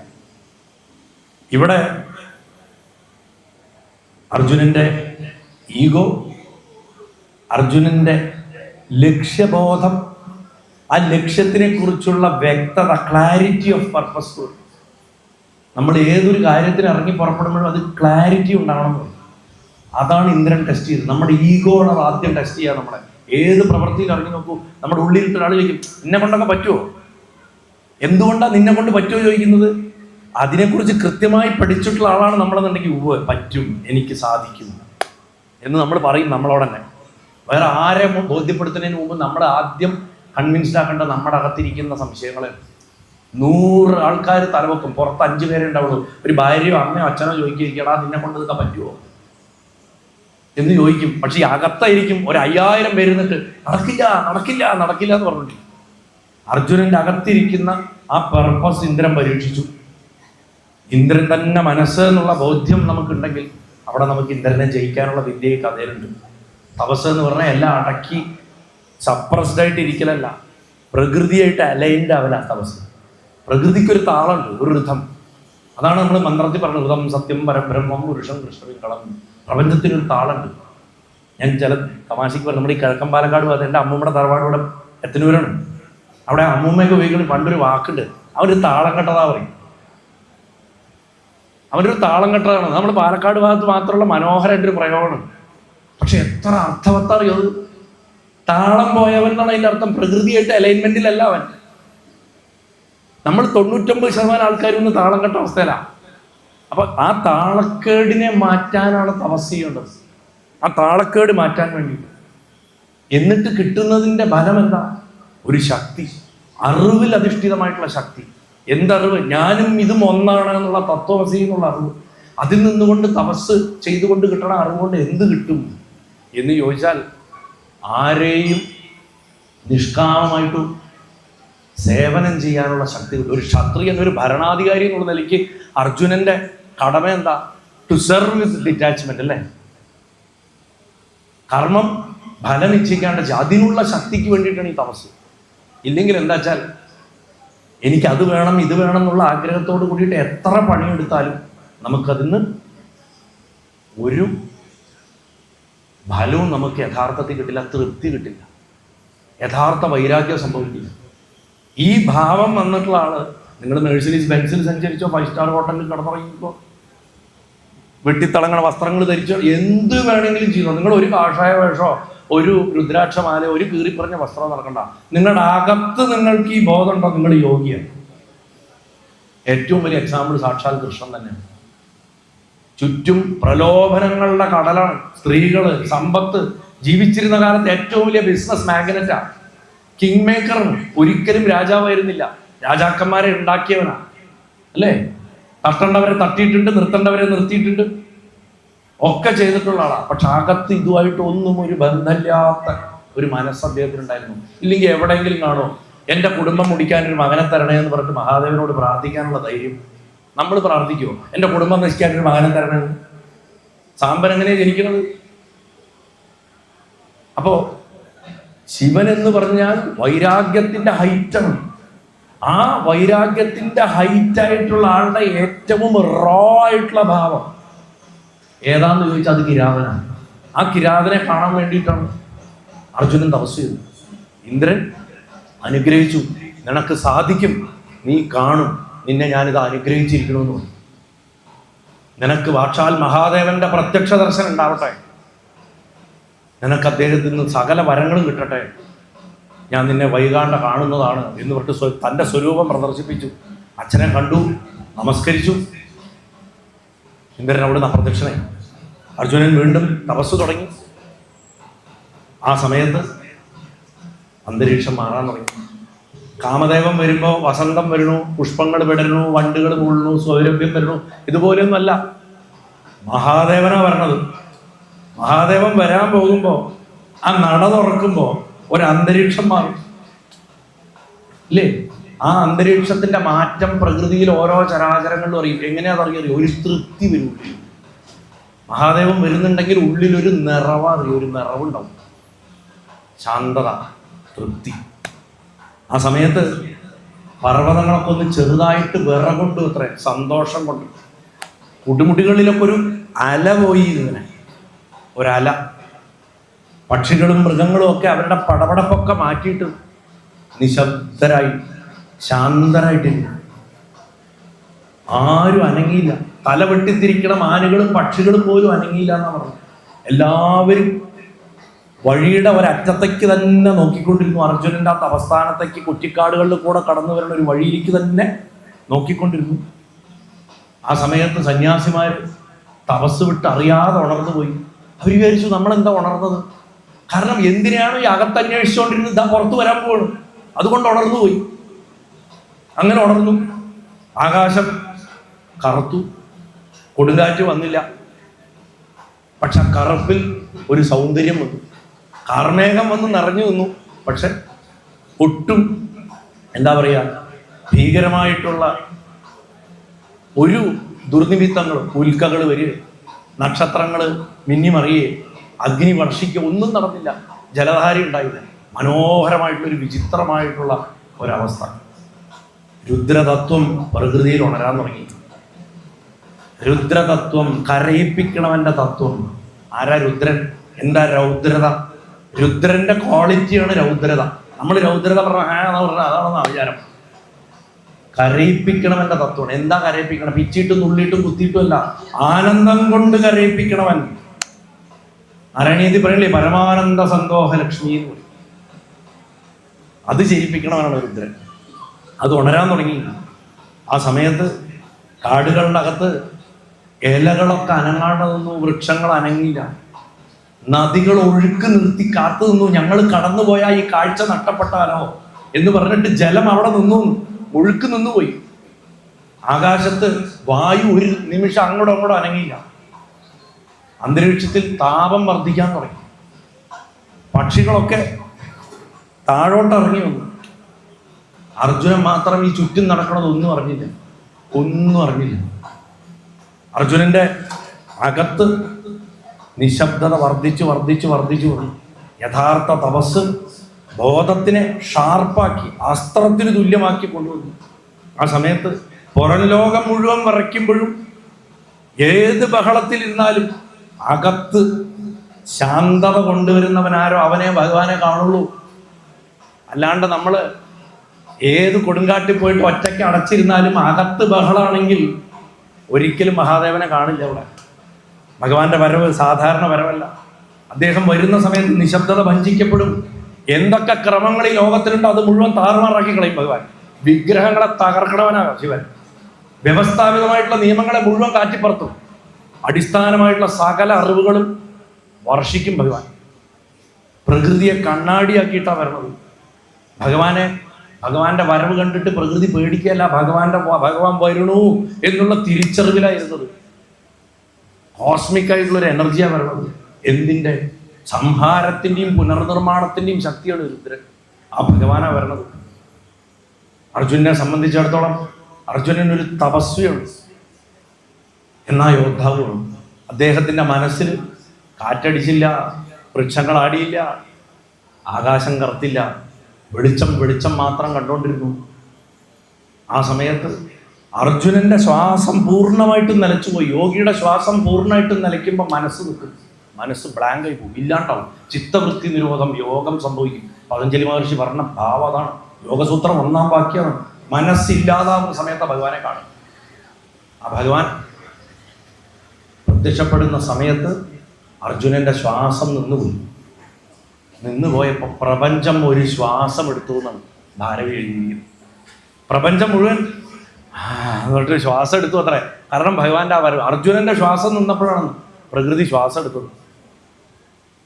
ആ സമയത്ത് ഒരു മിന്നലുണ്ടായി, ഒരു വിറയലുണ്ടായി. എവിടുന്നോ ഒരു ഭയങ്കരമായിട്ടുള്ള ഇടിനാദം കേട്ടു. ചെണ്ടമേളം, പെരുമ്പറ, കാഹളം, ശംഖ് ഈ വിധത്തിലുള്ള ശംഖും ബഹളമൊക്കെ എവിടുന്നോ ദൂരത്തുനിന്ന് കേട്ടു. അർജുനൻ ഇതൊന്നും അറിഞ്ഞില്ല. കൊട്ടും കൊരവിട്ട് കാടടക്കിക്കൊണ്ട് കാട്ടാളന്മാര് കൂക്കി വിളിച്ചോണ്ട് അമ്പും വില്ലും ഒക്കെ എടുത്തിട്ട് ഒരു വൻ പട കാടിന്റെ നാലാഭാഗത്തുനിന്ന് മൃഗങ്ങളെ ഇളക്കിക്കൊണ്ട് ഇങ്ങനെ വരാൻ തുടങ്ങി. ഇതാരാ വരണമെന്നുള്ളത് ആർക്കും അറിയില്ല. ആ 960 കോടി ഭൂതഗണങ്ങളും കാട്ടാളന്മാരായിട്ട് കാടടക്കിക്കൊണ്ട് വരിക. അവരിൽ തന്നെ ചിലർ മൃഗങ്ങളായിട്ടും ഒക്കെ ബഹളം ഉണ്ടാക്കി എന്തൊക്കെ ചെയ്യാൻ പറ്റുമോ അങ്ങനെയൊക്കെ അർജുനന്റെ തപസ്സിനെ ഇളക്കാൻ വേണ്ടിയിട്ട് ഇളക്കിക്കൊണ്ട് വരുന്ന ആ സമയത്ത് അർജുനൻ ഏതോ ഒരു നിമിഷത്തിൽ അതിഭയങ്കരമായിട്ടുള്ളൊരു കുഴലിന്റെ ശബ്ദം കേട്ടു. ആ കുഴല് ഭൂതഗണങ്ങൾ വിളിച്ച കുഴലല്ല, മഹാദേവന്റെ അരയിൽ കെട്ടി തൂക്കിയിടുന്ന ഒരു കൊമ്പ് കുഴലുണ്ട്. അതെടുത്തിട്ട് ഭഗവാൻ അങ്ങോട്ട് വിളിച്ചു. എന്നിട്ടൊരു കൂവലങ്ങോട്ട് കൂക്കി, പറഞ്ഞിട്ടൊരു കൂവല. വളരെ പ്രധാനമാണ് വേട്ടക്കാരന് കൂവല് ശബ്ദം. അങ്ങോട്ട് കൂവിന്നാണ്. ആ കൂവലിന്റെ അല അർജുനന്റെ ആത്മാവിൽ വന്ന് തൊട്ടു. ശബ്ദത്തിന്റെ രൂപത്തിലാണ് ഭഗവാൻ വരിക. ഓംകാരമായിട്ടാണ് മഹാദേവൻ എപ്പോഴും വരിക. ഭഗവാന്റെ സാന്നിധ്യം അറിയിക്കുന്നത് അങ്ങനെയാണ്. അതിന്റെ പുറകെ ആ ഇടയ്ക്കട ശബ്ദം അങ്ങോട്ട് കേൾക്കാൻ തുടങ്ങി. ടട്ടാ പറഞ്ഞ കൊട്ടലും അങ്ങോട്ട് കൂടെ കേട്ടോടുകൂടി അർജുൻ ഈ ശബ്ദം കേട്ട് ഉണർന്ന നിമിഷത്തിൽ അതിഭയങ്കരനായിട്ടൊരു പന്നി ആ കാട്ടിന്റെ ഉള്ളിൽ നിന്ന് തേറ്റയും കൊത്തിയിട്ട് മണ്ണ് ചുരണ്ടിക്കൊണ്ട് മുന്നിൽ വന്നിട്ട് 4 കറക്കം കറങ്ങി അർജുന്റെ നേരെ അങ്ങോട്ട് ചാട്ടുളി പോലെ അങ്ങോട്ട് കയറി വന്നു. വേട്ടയ്ക്ക് പോയിട്ടുള്ള ആൾക്കാർക്ക് അറിയാം, അല്ലെങ്കിൽ കാട് കയറി നടന്നിട്ടുള്ള ആൾക്കാർക്ക് അറിയാം കാട്ടുപന്നിയുടെ സ്വഭാവം എങ്ങനെയാണെന്ന്. കാല് കുത്തിപ്പളർന്ന പോവുക. ഏറ്റവും ഡേഞ്ചറസ് ആയിട്ടുള്ള മൃഗങ്ങളിൽ ഒന്നാണ് കാട്ടുപന്നി എന്ന് പറഞ്ഞു കഴിഞ്ഞാൽ. പന്നി ഇവിടെ നമ്മുടെ മനസ്സിന്റെ പ്രതീകമാണ്. കിരം അരാധയതി കിരാത എന്നാണ്. കുത്തിയിളക്കണ മണ്ണ് കുത്തിയിളക്കണ മാതിരിയാണ് നമ്മുടെ മനസ്സ് ചൊരമാന്തിക്കൊണ്ടിരിക്കുക എപ്പോഴും, അല്ലേ? വേണ്ടാത്തതിനെ ഇല്ലാത്ത വറീസ് കുത്തി കുത്തി കുത്തി ഉണ്ടാക്കും. അതുകൊണ്ടാണ് പന്നിയെ കൊല്ലുന്നവനായിട്ട് ഭഗവാൻ പറഞ്ഞത്. ആ മനസ്സിനെ തന്നെ അറിവിനെ പൊക്കിയെടുക്കാൻ ഉപയോഗിച്ചാൽ അത് വരാഹമൂർത്തി. ആ മനസ്സിനെ തന്നെ തടസ്സങ്ങളെ അതിജീവിക്കാൻ ഉപയോഗിച്ചാൽ അത് വാരാഹി. ഇങ്ങനെ അനവധി തത്വങ്ങളുണ്ട് ഇതിലൊക്കെ. ചുമ്മാ ഒരു പന്നി എന്ന് പറഞ്ഞിട്ട് മൃഗത്തിനെ അവിടെ കൊണ്ട വെച്ചതല്ല ആചാര്യന്മാര്. അങ്ങനെ ഒരു യോദ്ധാവിന്റെ റിഫ്ലക്സ് ഉണ്ട്. ഒരു സെക്കൻഡിന്റെ ഉള്ളിൽ ഒരു ആക്രമണം വരുമ്പോൾ അതിനെ തടയാനുള്ളൊരു കഴിവ്. അർജുനൻ നിമിഷ നേരം കൊണ്ട് അർജുനന്റെ തപസ് പോയി. കൈയെത്തിപ്പിടിച്ചത് ഗാണ്ഡീവത്തിലാണ്. കാരണം അതാണ് ഹീസ് ട്രെയിൻഡ് ഫോർ ദാറ്റ്. ഒരു യോദ്ധാവ് എപ്പോഴും അങ്ങനെയാണ്. മെയ്യ് കണ്ണണം അയാളുടെ ശരീരത്തിന്റെ ഏത് ഭാഗത്തു നിന്ന് അറ്റാക്ക് വന്നാലും അയാൾ എന്ത് തപസ് ചെയ്യണമെങ്കിലും അയാൾക്ക് ആക്രമിക്കാനേ അറിയുള്ളൂ. ഉടനെ തന്നെ ഗാണ്ഡീവം കയ്യിലെടുത്ത് അതിനെ അപ്പം തന്നെ വലിച്ച് അസ്ത്രത്തിനെ ഇതിന്റെ വായുടെ അകത്തേക്ക് കൊടുത്തു. പക്ഷെ അർജുനൻ അയച്ച അസ്ത്രം ആ പന്നിയുടെ വായുടെ ഉള്ളിൽ കയറുന്ന നിമിഷത്തിൽ തന്നെ അതിന്റെ നട്ടെല്ലിൽ പുറകിൽ മൂലാധാരത്തിൽ മറ്റൊരസ്ത്രം വന്ന് അപ്പം തന്നെ തടഞ്ഞു. ആ തറഞ്ഞ നിമിഷത്തിൽ ഇത് പെട്ടഞ്ഞ് മരിച്ച് ഒരു അസുരന്റെ രൂപമായിട്ട് അവിടെ കിടക്കുക. അർജുൻ ആകെ എന്താ സംഭവിച്ചതെന്നറിയില്ല. എടുത്തെറിഞ്ഞ പോലെയാണ്. എത്രയോ കാലത്തെ തപസ്സെന്ന് അദ്ദേഹത്തിനെ പുറത്തേക്ക് എടുത്തെറിഞ്ഞു. നമ്മളെ ഇവിടെ ഒരു ഉറക്കത്തിൽ നിന്ന് പിടിച്ചെണീപ്പിച്ചാൽ തന്നെ നമ്മൾ എന്ന് പറഞ്ഞ് കാണിക്കും. ഇത് ആത്മാവിലേക്ക് ലയിച്ചു നിന്ന ഒരാൾ പുറത്തെ ലോകത്തേക്ക് വന്ന് പെട്ടെന്നാണ് ഇതൊക്കെ സംഭവിച്ചത്. ആ സമയത്ത് കുറെ കാട്ടാളന്മാര് കൂവി വിളിച്ചുകൊണ്ട് ചാടി വന്നിട്ട് പറഞ്ഞു, ഇത് ഞങ്ങളുടെ മുതലാളിയുടെ ആണെന്നോ. അർജുനൻ ചോദിച്ചു, ഏത് മുതലാളി? എൻ്റെ തപസ് മുടക്കാൻ വേണ്ടിയിട്ട് ഏത് ദ്രോഹിയാണ് വന്നത്? നിങ്ങൾ ഇളക്കിക്കൊണ്ട് വന്നുകൊണ്ടാണ് ഇത് ഇങ്ങോട്ട് വന്നത്. അതുകൊണ്ടാണ് എൻ്റെ തപസ് മുടക്കിയത്. എവിടെയാണെന്ന് ചോദിച്ചു. അപ്പൊ പറഞ്ഞു, അധികം കളിക്കണ്ട, ഈ കാടിന്റെ മുഴുവൻ രാജാവാണ്. അവൻ ഇപ്പൊ വരും. വന്നു കഴിഞ്ഞാൽ പിന്നെ നമുക്ക് രക്ഷയുണ്ടാവില്ല. അവൻ ഇവിടെ വരട്ടെ, ഞാൻ കാണട്ടെ എന്ന്. അങ്ങനെ അർജുനൻ അഹങ്കാരത്തോട് കൂടിയിട്ട് അവൻ എവിടെയെന്ന് പറഞ്ഞിട്ട് എല്ലാ ദിക്കുകളും നോക്കുമ്പോൾ ഒരു കാട്ടാളൻ ചൂണ്ടിക്കാണിച്ചു, അതാ കണ്ടോ എന്ന് പറഞ്ഞ് കാണിച്ചപ്പോൾ അവിടെ കുറേ വൃക്ഷങ്ങളുടെ അപ്പുറത്ത് തീക്കട്ട പോലെ അവിടെയുള്ള സകല ആൾക്കാരെക്കാട്ടിലും ഒരു 1.5 ഇരട്ടി 2 ഇരട്ടി ഉയരമുള്ള തലയിൽ വിശേഷമായിട്ടുള്ള മയിൽപ്പീലിക്കെട്ടുകളോടുള്ള കിരീടങ്ങളും പുഷ്പമാലകളൊക്കെ ധരിച്ചിട്ട് അതിസുന്ദരനായിട്ടൊരു 10-35 വയസ്സുള്ള ബലിഷ്ഠനായിട്ടുള്ളൊരു കാട്ടാളൻ, അതിസുന്ദരിയായിട്ട് തൻ്റെ ശരീരത്തിൻ്റെ പകുതി മാത്രം ഉയരമുള്ള ഒരു കാട്ടാളത്തിയെ ചേർത്ത് പിടിച്ചുകൊണ്ട് അവിടെ നിന്ന് ഇങ്ങനെ നോയിക്കൊണ്ട് നിൽക്കുകയാണ്. ഇങ്ങനെ ആക്കിക്കൊണ്ട് നിൽക്കുക. ആംഗ്യങ്ങളാണ് ശിവന്റെ മുഴുവൻ. ഒരു കാട്ടാളൻ എങ്ങനെ ബിഹേവ് ചെയ്യണോ അങ്ങനെയാണ് ഭഗവാന്റെ ബിഹേവിയർ. അല്ലാണ്ട് അവിടെ വന്ന് ഒരു പ്രൗഢനായിട്ടുള്ള ഒരാളെ പോലെ സംസാരിക്കുകയൊന്നുമല്ല ചെയ്യുന്നത്. അവിടെ നിന്ന് നോക്കിക്കൊണ്ട് വന്നിട്ട് ഞാൻ അങ്ങോട്ട് വരണോ എന്ന് ആംഗ്യത്തിൽ ചോദിച്ചു. അർജുനൻ പറഞ്ഞു ഇങ്ങോട്ട് വാ. അങ്ങോട്ട് വന്നു. ആ വരവിൽ ഭൂമി പറിച്ചു. വെള്ളിനേഴ് നാണുനാരാശാൻ പണ്ട് കിരാതൻ ചവിട്ടുമ്പോഴേ അമ്പലം പറിക്കും കഥകളിയിൽ. അപ്പൊ പിന്നെ മഹാദേവൻ ചവിട്ടിയാൽ ഭൂമണ്ഡലം പറിക്കാണ്ടിരിക്കുമോ? അങ്ങനെ ഭഗവാൻ അടുത്ത് വരും. അർജുനനും ഭഗവാനും തമ്മിൽ വലിയ വാക്കുതർക്കം സംഭവിക്കുകയും ചെയ്യും. ഇന്ദ്രന്റെ മുന്നിൽ ഉണരാത്ത അഹങ്കാരം ഭഗവാന്റെ മുന്നിൽ അർജുനൻ ഉണർന്നു. അതങ്ങനെയാണ്. നമ്മൾ കേവല തത്വത്തിനോട് ഏറ്റവും അടുക്കുമ്പോൾ നമ്മുടെ ഉള്ളിലുള്ള എല്ലാ ചെളിയും പുറത്തേക്ക് വരും. ആ ചെളി മുഴുവൻ പുറത്തു വരും. നമ്മളൊക്കെ 99% സാധകരും തകർന്നു വീഴുന്നത് അവിടെയാണ്. ഇത് ഭഗവാന്റെ ഫൈനൽ ടെസ്റ്റാണ്. The last and final test before your gods. നമ്മൾ ജീവിതത്തിൽ പറയുമ്പോൾ എനിക്ക് ആ പരീക്ഷണം ഉണ്ടായി, ഭഗവാൻ എന്നെ ഇങ്ങനെ പരീക്ഷിച്ചു, അങ്ങനെ പരീക്ഷിച്ചു. ഞാൻ പറയാറുണ്ട്, നിങ്ങൾ അങ്ങനെ പറയരുത്. നിങ്ങളുടെ കണ്ണിൽ തട്ടേണ്ടത് പുരികത്തിൽ തട്ടിച്ച് വിടുന്നുണ്ട് ഭഗവാൻ. നിങ്ങൾ അനുഭവിക്കുന്നത് ഭഗവാന്റെ പരീക്ഷണമല്ല, നിങ്ങളുടെ കയ്യിലിരിപ്പിന്റെ ഫലം മാത്രമാണ്. അത് നല്ലതും ചീത്തയും ഒക്കെ അങ്ങനെയുണ്ട്.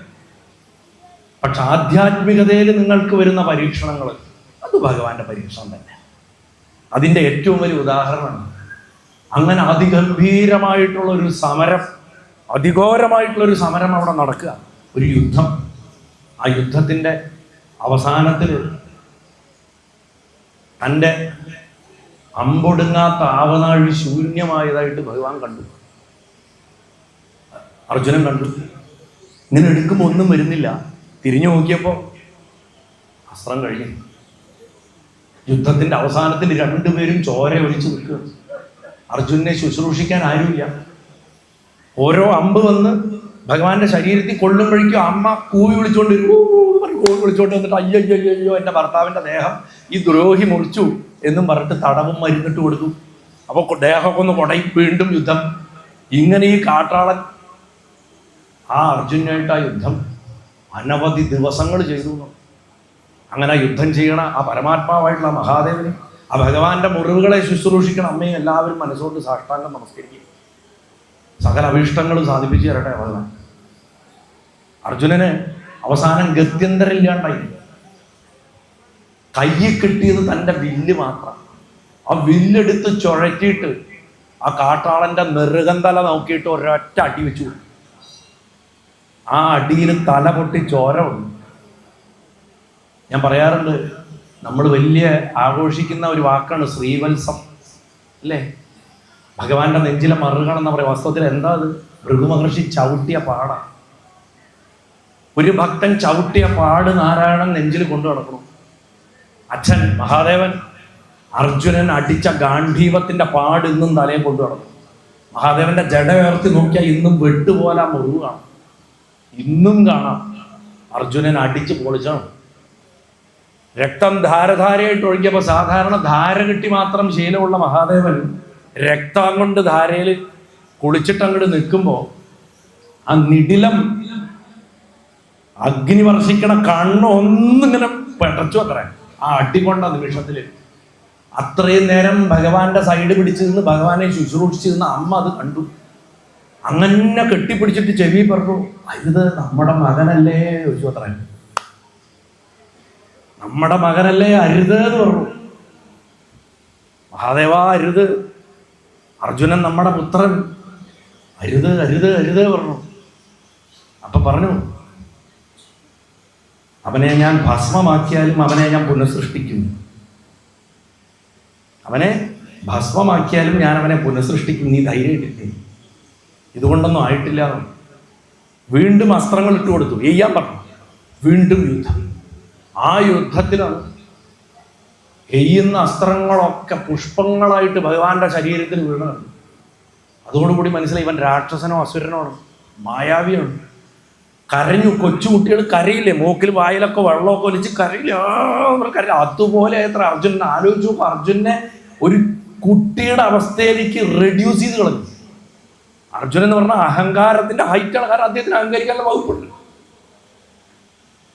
കണ്ണീരണിഞ്ഞ് ശരീരം മുഴുവൻ മുറിവും പൊടിയും ചെളിയുമായിട്ട് നിലത്ത് വീണ അർജുനൻ അനവധി പ്രാവശ്യം ഭഗവാന്റെ താഠനം കൊണ്ട് ബോധം പോയി. ഒരു പ്രാവശ്യം വലിച്ചെടുത്ത് എറിഞ്ഞു. ഭൂതഗണങ്ങളോട് ഓടിപ്പോയി നോക്കാൻ പറഞ്ഞു. എവിടെയോ പോയിട്ട് ഏതോ ഒരു പർവ്വതത്തിന്റെ അപ്പുറത്ത് പോയി വീഴും. അവരൊക്കെ കൂടെ വീണ്ടും കൂവി വിളിച്ച് വേട്ടമൃഗത്തിനെ ചുമന്നുകൊണ്ട് വരുന്ന മാതിരി അർജുനെ കൊണ്ടുവന്നിട്ട് വീണ്ടും കൊണ്ടുവന്നിട്ടു. അപ്പൊ ഭഗവാൻ വെള്ളം തെളിക്കും, ജട തുറക്കും, ഗംഗയെ വീഴ്ത്തും. അപ്പൊ അർജുനൻ വീണ്ടും ബോധം വരും. ബോധം വന്നിട്ട് എണീക്കും. അത് ദേവദാസേട്ടൻ, കോട്ടക്കൽ ദേവദാസേട്ടൻ അത് അഭിനയിക്കും. നല്ല രസമാണ്. ഗംഗയെ തുറക്കുമ്പോൾ പാർവതിക്ക് കണ്ട ദേഷ്യം വരും. രണ്ടാം ഭാര്യയാണല്ലോ. അതുകൊണ്ട് പറയും, നീ പോയി വെള്ളം കൊണ്ടുപോകാൻ പറയും. അമ്മ വെള്ളം എടുക്കാൻ കാട്ടിലേക്ക് പോകും. അപ്പോൾ ഉടനെ അങ്ങനെ ചുറ്റും നോക്കിയിട്ട് ജട തുറന്നിട്ട് വെള്ളം ഇടും. അർജുനൻ എഴുന്നേക്കും. എണീച്ച് കഴിഞ്ഞാൽ വീണ്ടും യുദ്ധം. ഇങ്ങനെ ഉണർത്ത് അടിക്കുക. ആലോചിച്ച് നോക്കൂ, ജീവിതത്തിൽ ഇതന്നെയല്ലേ ഭഗവാൻ ചെയ്യുന്നത് നമ്മളോട്. എണീപ്പിക്കുക, അടിക്കുക, വീഴ്ത്തുക, എണീപ്പിക്കുക, വീണ്ടും ഇങ്ങനെ അനവധി തവണ യുദ്ധം ജയിച്ച് ഇങ്ങനെ ചെയ്ത ആളെയാണ് ആ യുദ്ധയെ നിർജിത്യ പാർത്ഥം എന്ന് പറയുന്നത്. അങ്ങനെ യുദ്ധം ജയിച്ച് അവസാനം ഗതിയും പരഗതിയില്ല എന്ന അവസ്ഥ ആയപ്പോൾ അർജുനൻ ആലോചിച്ചു, ഇതിന്ന് രക്ഷ നേടാൻ എനിക്ക് വേറെ മാർഗമില്ല. ഞാൻ സാധാരണ പറയാറുണ്ട്, ജരാസന്ധനെ കൊല്ലാൻ 27 ദിവസം തല്ലുകൊള്ളേണ്ട കാര്യം വല്ലതും ഉണ്ടായിരുന്നോ ഭീമന്? 1-ാം ദിവസം തന്നെ ചോദിച്ചാൽ പോലെ കൃഷ്ണ എങ്ങനെയാ കൊല്ലുകയെന്ന് ചോദിച്ചില്ലല്ലോ, ചോദിക്കാൻ തോന്നിയില്ലല്ലോ. നമ്മുടെയൊക്കെ അവസ്ഥ ഇതാണ്. നമ്മൾ ചോദിക്കില്ല ഭഗവാനോട്, ഭഗവാനെ ഈ ജീവിതത്തിലെ പ്രശ്നത്തിൽ നിന്ന് എങ്ങനെ രക്ഷപ്പെടുന്നു? നമ്മുടെ വിചാരം നമ്മുടെ ബുദ്ധി കൊണ്ട് നമുക്ക് മറികടക്കാണ്. എന്നിട്ട് നമ്മൾ പോയിട്ട് പലതും ചെയ്യും, തല്ലുകൊള്ളും, കുറേ ദിവസം അടി കൊണ്ട് കഴിയുമ്പോൾ എങ്ങനെയാ ഭഗവാനെ ജരാസന്ധനെ കൊല്ലാതെ ചോദിക്കും. അപ്പോഴും കാണിച്ചു തരുന്ന ശ്രദ്ധിക്കില്ല. കീറിയിട്ടതേ കണ്ടുള്ളൂ, എങ്ങനെ ഇട്ടു എന്ന് കണ്ടില്ല, ശ്രദ്ധിക്കാൻ ടൈമില്ല. അതുകൊണ്ട് അന്നും തല്ലുകൊണ്ടു. പിറ്റേ ദിവസമാണ് ശ്രദ്ധിച്ചത്, അഹങ്കാരം അടങ്ങിയിട്ട്. ഇവിടെ അർജുനും അതാ സംഭവിച്ചത്. അർജുനന് മനസ്സിലായി താൻ ഒന്നുമല്ല, തൻ്റെ ശരീരം ഒന്നുമല്ല എന്ന് മനസ്സിലായ നിമിഷത്തിൽ തൻ്റെ രക്തവും വേർപ്പും ഉമിനീര് വരെ വീണ മണ്ണെടുത്തിട്ട് കൈകൊണ്ട് പൊത്തി കൂട്ടി ഉണ്ടാക്കി ഒരു ശിവലിംഗം ഉണ്ടാക്കിയിട്ട് നിന്നെ ഞാൻ കാണിച്ചു തരാടാ. എൻ്റെ അച്ഛൻ, എൻ്റെ ഭഗവാൻ മഹാദേവനെ ഞാനിപ്പോൾ അവിടെ വിളിച്ചു വരുന്നു. അവൻ നിന്നെ ഭസ്മമാക്കും. ഓ, അവനാതാ പൊട്ടൻ എന്ന് ചോദിച്ചു ഭഗവാൻ. ശിവനെപ്പോലെ ശിവനെ സ്വയം കളിയാക്കുന്ന ഒരാളെ വേറെ കാണാൻ കിട്ടില്ല. ശ്രീപാർവതിയുടെ അടുത്തും ഇതേ പണി ചെയ്തിട്ടുണ്ട് പണ്ട്. ഓ, ആ കിളവനെയാണോ നീ കല്യാണം കഴിക്കാൻ പോകുന്നത് എന്നൊക്കെ പോയി ചോദിക്കും. അമ്മ എന്നിട്ട് ശപിക്കാനും പോയിട്ടുണ്ട് ശിവനെ. അതേമാതിരി ശിവനെ കുറേ നേരം ഭഗവാൻ കണ്ണി കണ്ട വൃത്തികേട് മുഴുവൻ വിളിച്ചു പറഞ്ഞു. അർജുനന്റെ ആ വെറുപ്പ് കൂട്ടി കൊണ്ടുവരും. ഏതു ഭാവവും ഭഗവാങ്കലേക്ക് തിരിച്ചു വിട്ടാൽ അത് ശുദ്ധവും. ഹിരണ്യകശിപു വൈരം കൊണ്ട് ഭഗവാനെ നേടിയില്ലേ, ഭയം കൊണ്ട് കംസൻ നേടിയില്ലേ, നിരാലംബത്വം കൊണ്ട് അർജുനൻ എങ്ങനെ നേടുന്നു ഭഗവാനെ എന്നാണ് ഇവിടെ കാണിച്ചു തരുന്നത്. ആ മണ്ണ് കൂട്ടി അവിടെ കിടക്കണ കാട്ടുപൂക്കളൊക്കെ പറിച്ചുകൊണ്ട് വന്നിട്ട് ഇതിന്റെ ശിവലിംഗത്തിന്റെ മുകളിൽ ഇട്ടപ്പോ ഒരു തവണ മന്ത്രം ജപിച്ചിട്ടുണ്ട്. എന്നിട്ട് വൈരാഗ്യത്തോട് കൂടിയിട്ട് ആ നിൽക്കണ കാട്ടാളിനെ കരഞ്ഞുകൊണ്ട് നോക്കുമ്പോഴാണ് അർജുനൻ ശ്രദ്ധിക്കുന്നത്, ഈ ഇട്ട പൂവല്ലേ ആ ജടയിൽ കിടക്കണം. ആ മയിൽപീലിക്കെട്ടിലൊക്കെ അതിങ്ങനെ തൂങ്ങിക്കിടക്കും. കുന്നിക്കുരുവിൻ്റെ മാലകളാണ് വെട്ടക്കരനിടുക. ആലോചിച്ച് നോക്കണം, കുഞ്ചാമാല ഇടണകളാ. അതുകൊണ്ടാണ് ഞാൻ പറഞ്ഞത്, താടി പഠിച്ചാൽ കൃഷ്ണനാണ്. വൈജയന്തി സകലതുണ്ട് ശരീരത്തിൽ. ഇത് മുഴുവൻ ഇട്ട് നിൽക്കുന്ന ആള് താൻ ഇവിടെ ഇടുന്നത് അവസാനം കുറച്ച് മണ്ണ് വാരിയിട്ടു. അതും പൊടിമണ്ണ് ശരീരം. എന്ത് വിടിട്ടോ അത് മുഴുവനാണ്. ശിവോദാതാ ശിവോ ഭോക്ത ശിവസർവവിധം ജഗത്. ശിവൻ തരണു, ശിവൻ തന്നെ ഭക്ഷിക്കണു, ശിവൻ തന്നെയാണ് ജഗത്ത് മുഴുവൻ. അത് കാണിച്ചു കൊടുത്തപ്പോഴാണ് സംശയം വന്നത്. ആ സമയത്ത് അമ്മ ഭഗവാന്റെ അടുത്ത് ചെവി പറഞ്ഞു, എൻ്റെ കുട്ടിയെന്നാ പറഞ്ഞു. നമ്മുടേന്ന് പോലും പറഞ്ഞില്ല. എൻ്റെ കുട്ടിയെ ഇനി പരീക്ഷിക്കല്ലേ മഹാദേവാ. ആ സമയത്താണ് പാർത്ഥ എന്ന് പറഞ്ഞിട്ടുള്ള ഭഗവാന്റെ യഥാർത്ഥ ശബ്ദത്തിൽ ആ കൂവിവിളിയൊന്നും ഇല്ലാണ്ട് വിളിക്കുന്നത്. എന്നിട്ട് പറഞ്ഞു, എൻ്റെ അടുത്ത് വാ എന്ന് പറഞ്ഞിട്ട് അങ്ങോട്ട് ചേർത്ത് കെട്ടിപ്പിടിച്ചപ്പോഴാണ് അത്ര അർജുനന് മനസ്സിലായത് താൻ ഇത്ര നേരം യുദ്ധം ചെയ്തതും ഈ ചീത്തവാക്കുകൾ വിളിച്ചതും ആരെയാണോ താൻ ആരാധിച്ചത് ആ ഭഗവാൻ മഹാദേവനെ തന്നെയാണെന്ന് മനസ്സിലായത് അപ്പോഴാണ്. ആ ഭസ്മത്തിന്റെ മണം അർജുനനെ അങ്ങോട്ട് പൊതിഞ്ഞു എന്ന്.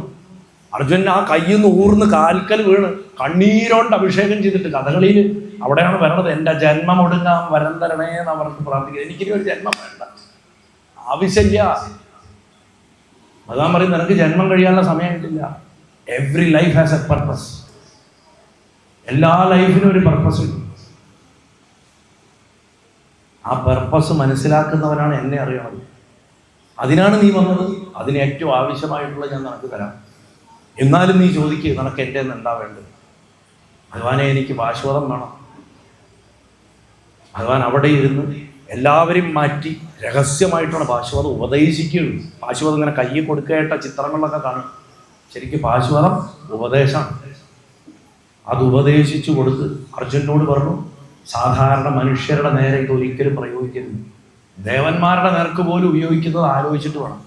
സകല ലോകത്തിന് ഇത് ഭസ്മാക്കും. അതുകൊണ്ട് ഇതിനെ കയ്യിൽ വെച്ചാൽ മാത്രം മതി. നിനക്ക് എല്ലാ ശ്രേയസ്സും ഉണ്ടാവും, യുദ്ധത്തിൽ പൂർണ്ണ വിജയം നിനക്കുണ്ടാവും എന്ന് പറഞ്ഞ് അനുഗ്രഹിക്കും. അങ്ങനെ അർജുനനെ പാശുപതം നൽകി അനുഗ്രഹിച്ച് നിൽക്കണം. ആ അച്ഛനെയും അമ്മയും എല്ലാവരും മനസ്സുകൊണ്ട് സാഷ്ടാംഗം നമസ്കരിക്കും. നമശിവായ കിരാതവംശേ.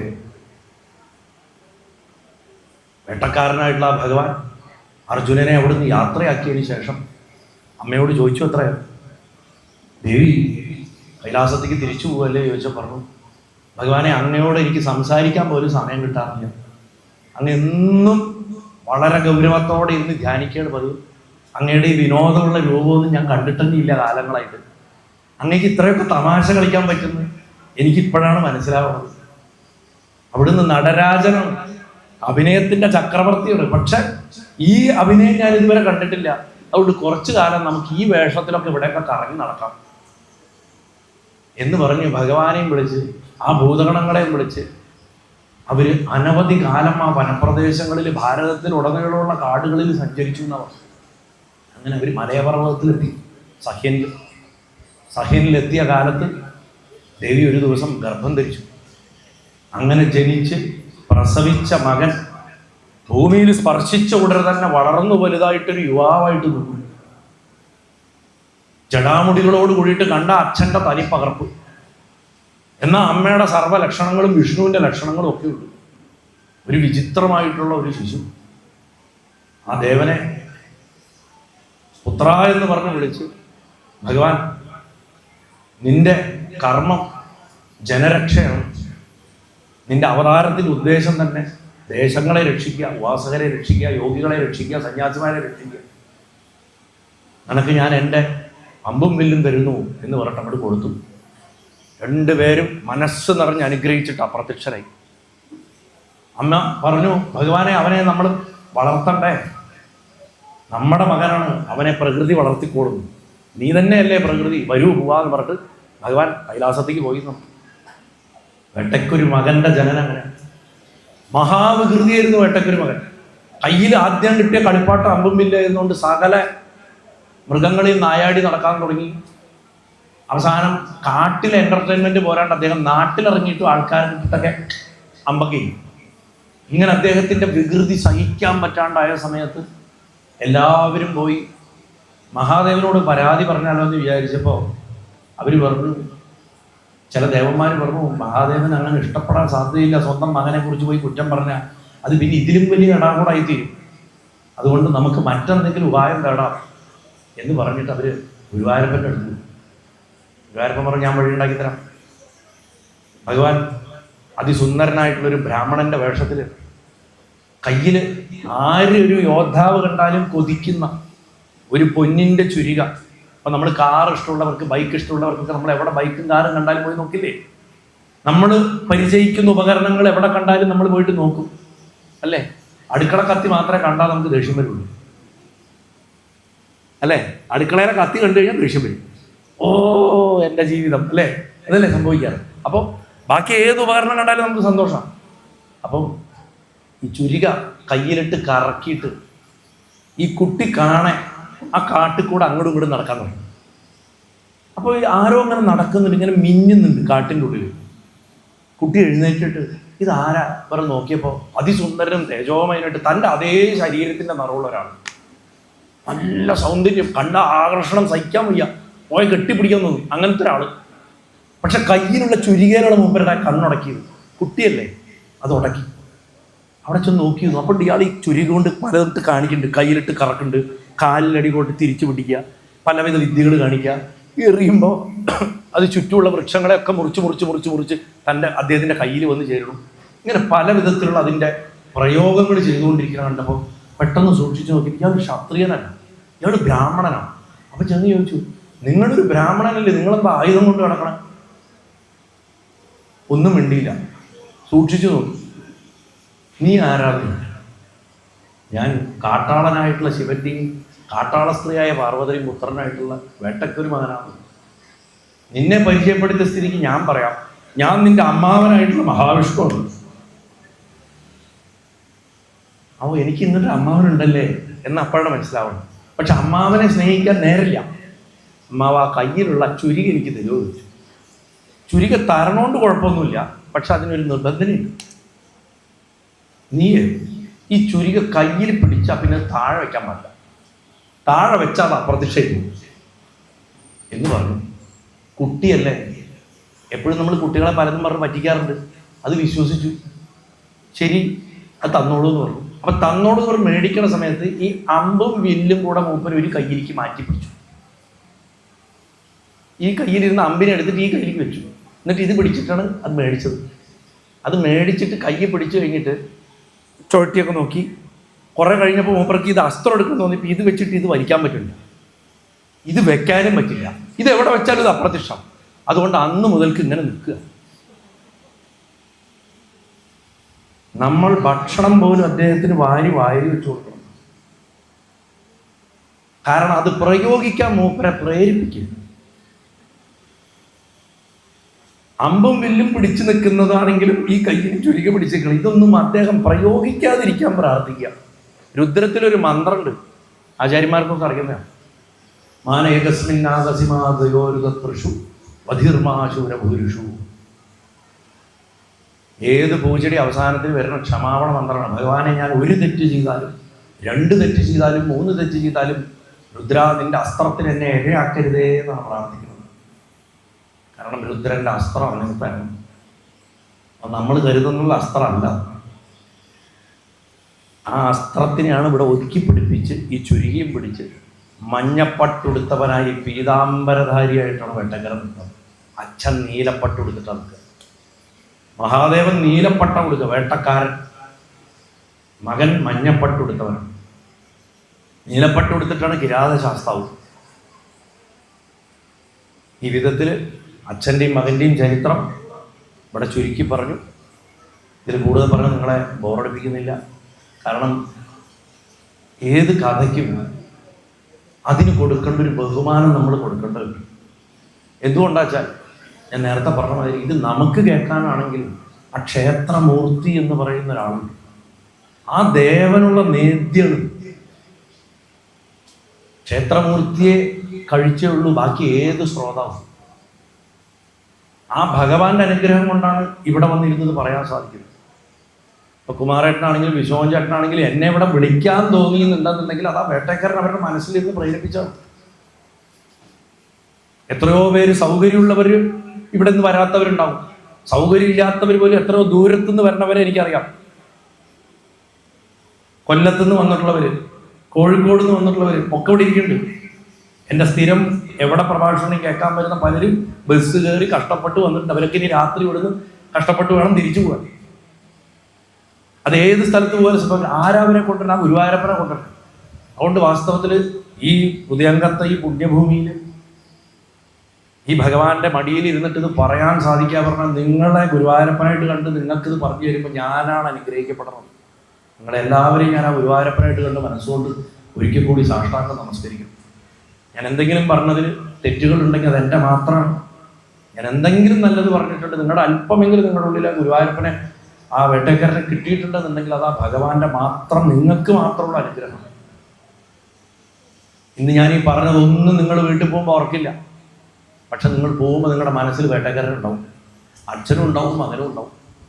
ഇത് കൂടുതലൊന്നും എനിക്ക് നിങ്ങൾക്ക് തരാനില്ല, അത്രേ തരാനുള്ളൂ. അതുകൊണ്ട് ആ കിട്ടിയതിനെ സൂക്ഷിച്ചു വീട്ടിൽ കൊള്ളുക.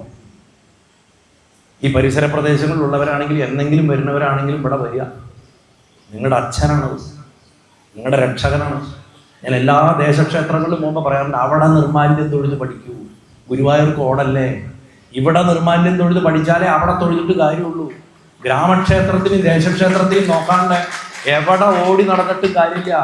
മച്ചിലിരിക്കണ അമ്മ, പരദേവത, അടിമക്കാവ്, സർപ്പം, പിതൃക്കള്, ഇവർ 5 പേരെയും നോക്കാണ്ട് ഗ്രാമക്ഷേത്രത്തിൽ തൊഴാണ്ട് ദേശക്ഷേത്രത്തിൽ തൊഴാണ്ട് നിങ്ങൾ ലോകത്ത് എവിടെ തീർത്ഥാടനത്തിന് പോയിട്ട് ഏത് പരിഹാര കർമ്മം കഴിച്ചിട്ടും കാര്യമില്ല. എവിടെ പോകുമ്പോഴും ഇതിന്റെ മുന്നിൽ ഒന്ന് വന്നിട്ട് ഒന്ന് ഭഗവാനെ പോയിട്ട് വരാം. നമ്മൾ നമ്മുടെ സ്വന്തം അമ്മയോടോ അച്ഛനോടോ ഒക്കെ പറഞ്ഞിട്ട് പോയില്ലേ, അതുപോലൊന്ന് പറഞ്ഞിട്ട് പോകാനൊരു മനസ്സ് കാണിച്ചാൽ മതി. അവര് സ്വന്തം പെറ്റ അച്ഛനെ അമ്മയെക്കാട്ടിലും നമ്മുടെ കൂടെ ഇന്നും ഉണ്ടാവണവരാ. എത്ര തലമുറകളെ അവർ കണ്ടു കാണും, ആലോചിച്ച് നോക്കും. ഇവിടെ വളർന്നവരും ഇവിടെ നന്നായവരും ഇവിടെ നശിച്ചവരും ഇവിടുന്ന് പോയവരും വീണ്ടും തിരിച്ചു വന്നവരും എത്രയോ തലമുറകളെ കണ്ട ആൾക്കാരാണ് ഇവരൊക്കെ, അല്ലേ? അവരാകെ ആഗ്രഹിക്കണം നമ്മുടെ ഒരു കെയർ, ഒരു വാക്ക് മാത്രമാണ്. തൊഴാൻ വരുമ്പോൾ ചോദിക്കുക, ഭഗവാനെ സുഖമാണോ? എല്ലാ സ്ഥലത്തും പറയാറുണ്ട്, അവിടുന്ന് ഭക്ഷണം കഴിച്ചോ, കുളിയൊക്കെ സുഖമല്ലേ, ലളിതമായ ജീവിതമല്ലേ ഭഗവാന്റെ. നമ്മുടെ മാതിരി AC വേണോ, ഫാൻ വേണോ, കാറ് വേണോ, ഒന്നും വേണ്ട. അതേപോലെ ക്ഷേത്രത്തിന്റെ നടക്കി വന്നിറങ്ങുമ്പോൾ ഒരിക്കലും ഭഗവാന്റെ നേരെ വണ്ടിയിൽ വന്ന് ഇറങ്ങാണ്ടിരിക്കുക, ചെയ്യരുത്. ഒരു പൊടിക്ക് മാറിയിട്ട് ഇറങ്ങുക, ഒരു സ്റ്റെപ്പ് ഡിഫറൻസ്. അത് രാജാവാണ്. നമുക്ക് വേണ്ടിയിട്ടൊരു ശരീരത്തിൽ ഒരു വിഗ്രഹത്തിൽ കൊണ്ടിരിത്തിയിട്ടുള്ളതാണ്. പ്രപഞ്ചം മുഴുവൻ നിറഞ്ഞു നിൽക്കുന്ന ശക്തിയുണ്ട്. പക്ഷെ ശരീരത്തിൽ ഇരിക്കുമ്പോൾ നമ്മുടെ ശരീരം അനുഭവിക്കുന്ന അതേ ചൂടും തണുപ്പും വേദനയും സന്തോഷവും ഒക്കെ ആ ഭഗവാനും അനുഭവിക്കുന്നുണ്ട്. അതൊരു വ്യക്തിയാണ്. എന്തു പ്രാർത്ഥിക്കുമ്പോഴും ആ ഭഗവാനോട്, ഭഗവാനെ എനിക്ക് അർഹത ഉണ്ടെങ്കിൽ തരണേ എന്ന് മാത്രം പറയും. തന്നോളണം, ഞാൻ ഇത് തരാം അത് തരാം എന്നല്ല പറയുന്നത്. അത് പറഞ്ഞുകൊണ്ട് തെറ്റില്ല, അപ്പോഴും പറയണം എനിക്ക് അർഹത ഉണ്ടെങ്കിൽ മാത്രം തന്നാൽ മതി. ഇതൊക്കെ ഞാൻ സ്ഥിരം പറഞ്ഞ് അവസാനിപ്പിക്കാറുള്ള കാര്യങ്ങളാണ്. ദേശക്ഷേത്രങ്ങൾക്ക് വലിയ പ്രാധാന്യമുണ്ട്, ഗ്രാമക്ഷേത്രങ്ങൾക്ക് വലിയ പ്രാധാന്യമുണ്ട്, മറക്കരുത്. നമ്മൾക്ക് വരുന്ന എല്ലാ ഊതിബാധകളെയും തടഞ്ഞു നിർത്തുന്നത് ആ ദേവനോ ദേവതയോ. ഇവിടെ ഇപ്പോൾ പുതുക്കുളങ്ങര അമ്മയാണെങ്കിലും സ്വാമിയാണെങ്കിലും ദേശരക്ഷകരാണ്. ഈ സ്ഥലത്തിനെ ബാധിക്കുന്ന സകല ദുരിതത്തിനെ ആദ്യം പിടിച്ചെടുക്കുന്നത് അവരാ. അവർക്ക് ശക്തി കുറയുമ്പോഴാണ് നിങ്ങൾക്കിട്ടടിക്കണത്. തമിഴ്നാട്ടിൽ മാരിയമ്മയുടെ ക്ഷേത്രങ്ങൾ അതിനുണ്ടാക്കിയിട്ടുള്ളത്. നമ്മുടെ സിസ്റ്റത്തിൽ ഇങ്ങനെയാണ്.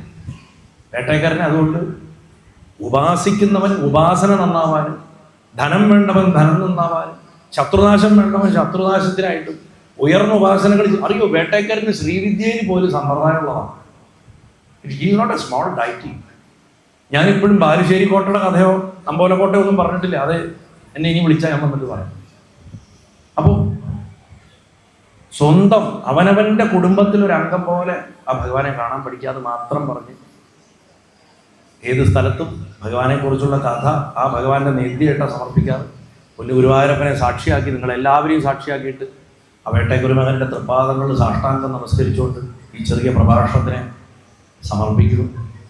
നിങ്ങളെല്ലാവരെയും ആ ഭഗവാൻ സന്തോഷിച്ച് നിങ്ങളുടെ ഈ ദേശത്തിനെയും ഗ്രാമത്തിനെയും നിങ്ങളെയും നിങ്ങളുടെ കുടുംബത്തിനെയും നിങ്ങളുടെ തലമുറകളെയും ഭഗവത് ഭക്തിയുള്ളവരാക്കിയിട്ട്, ധർമ്മത്തെ ഉയർത്തിപ്പിടിക്കുന്നവരാക്കിയിട്ട്, സമ്പൽ സമൃദ്ധിയോടും ആയുരാരോഗ്യത്തോടും കൂടിയിട്ട് അനവധി കാലം ആ ഭഗവാൻ ഈ ദേശം ഭരിക്കട്ടെ എന്ന് പ്രാർത്ഥിച്ച് എൻ്റെ വാക്കുകൾ ചുരുക്കുന്നു.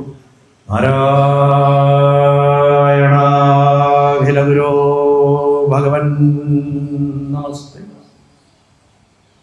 പൊന്നു ഗുരുവായൂരപ്പ സർവേശ്വര ഭഗവാനെ വേട്ടക്കര ശംഭോ നാരായണ നാരായണ.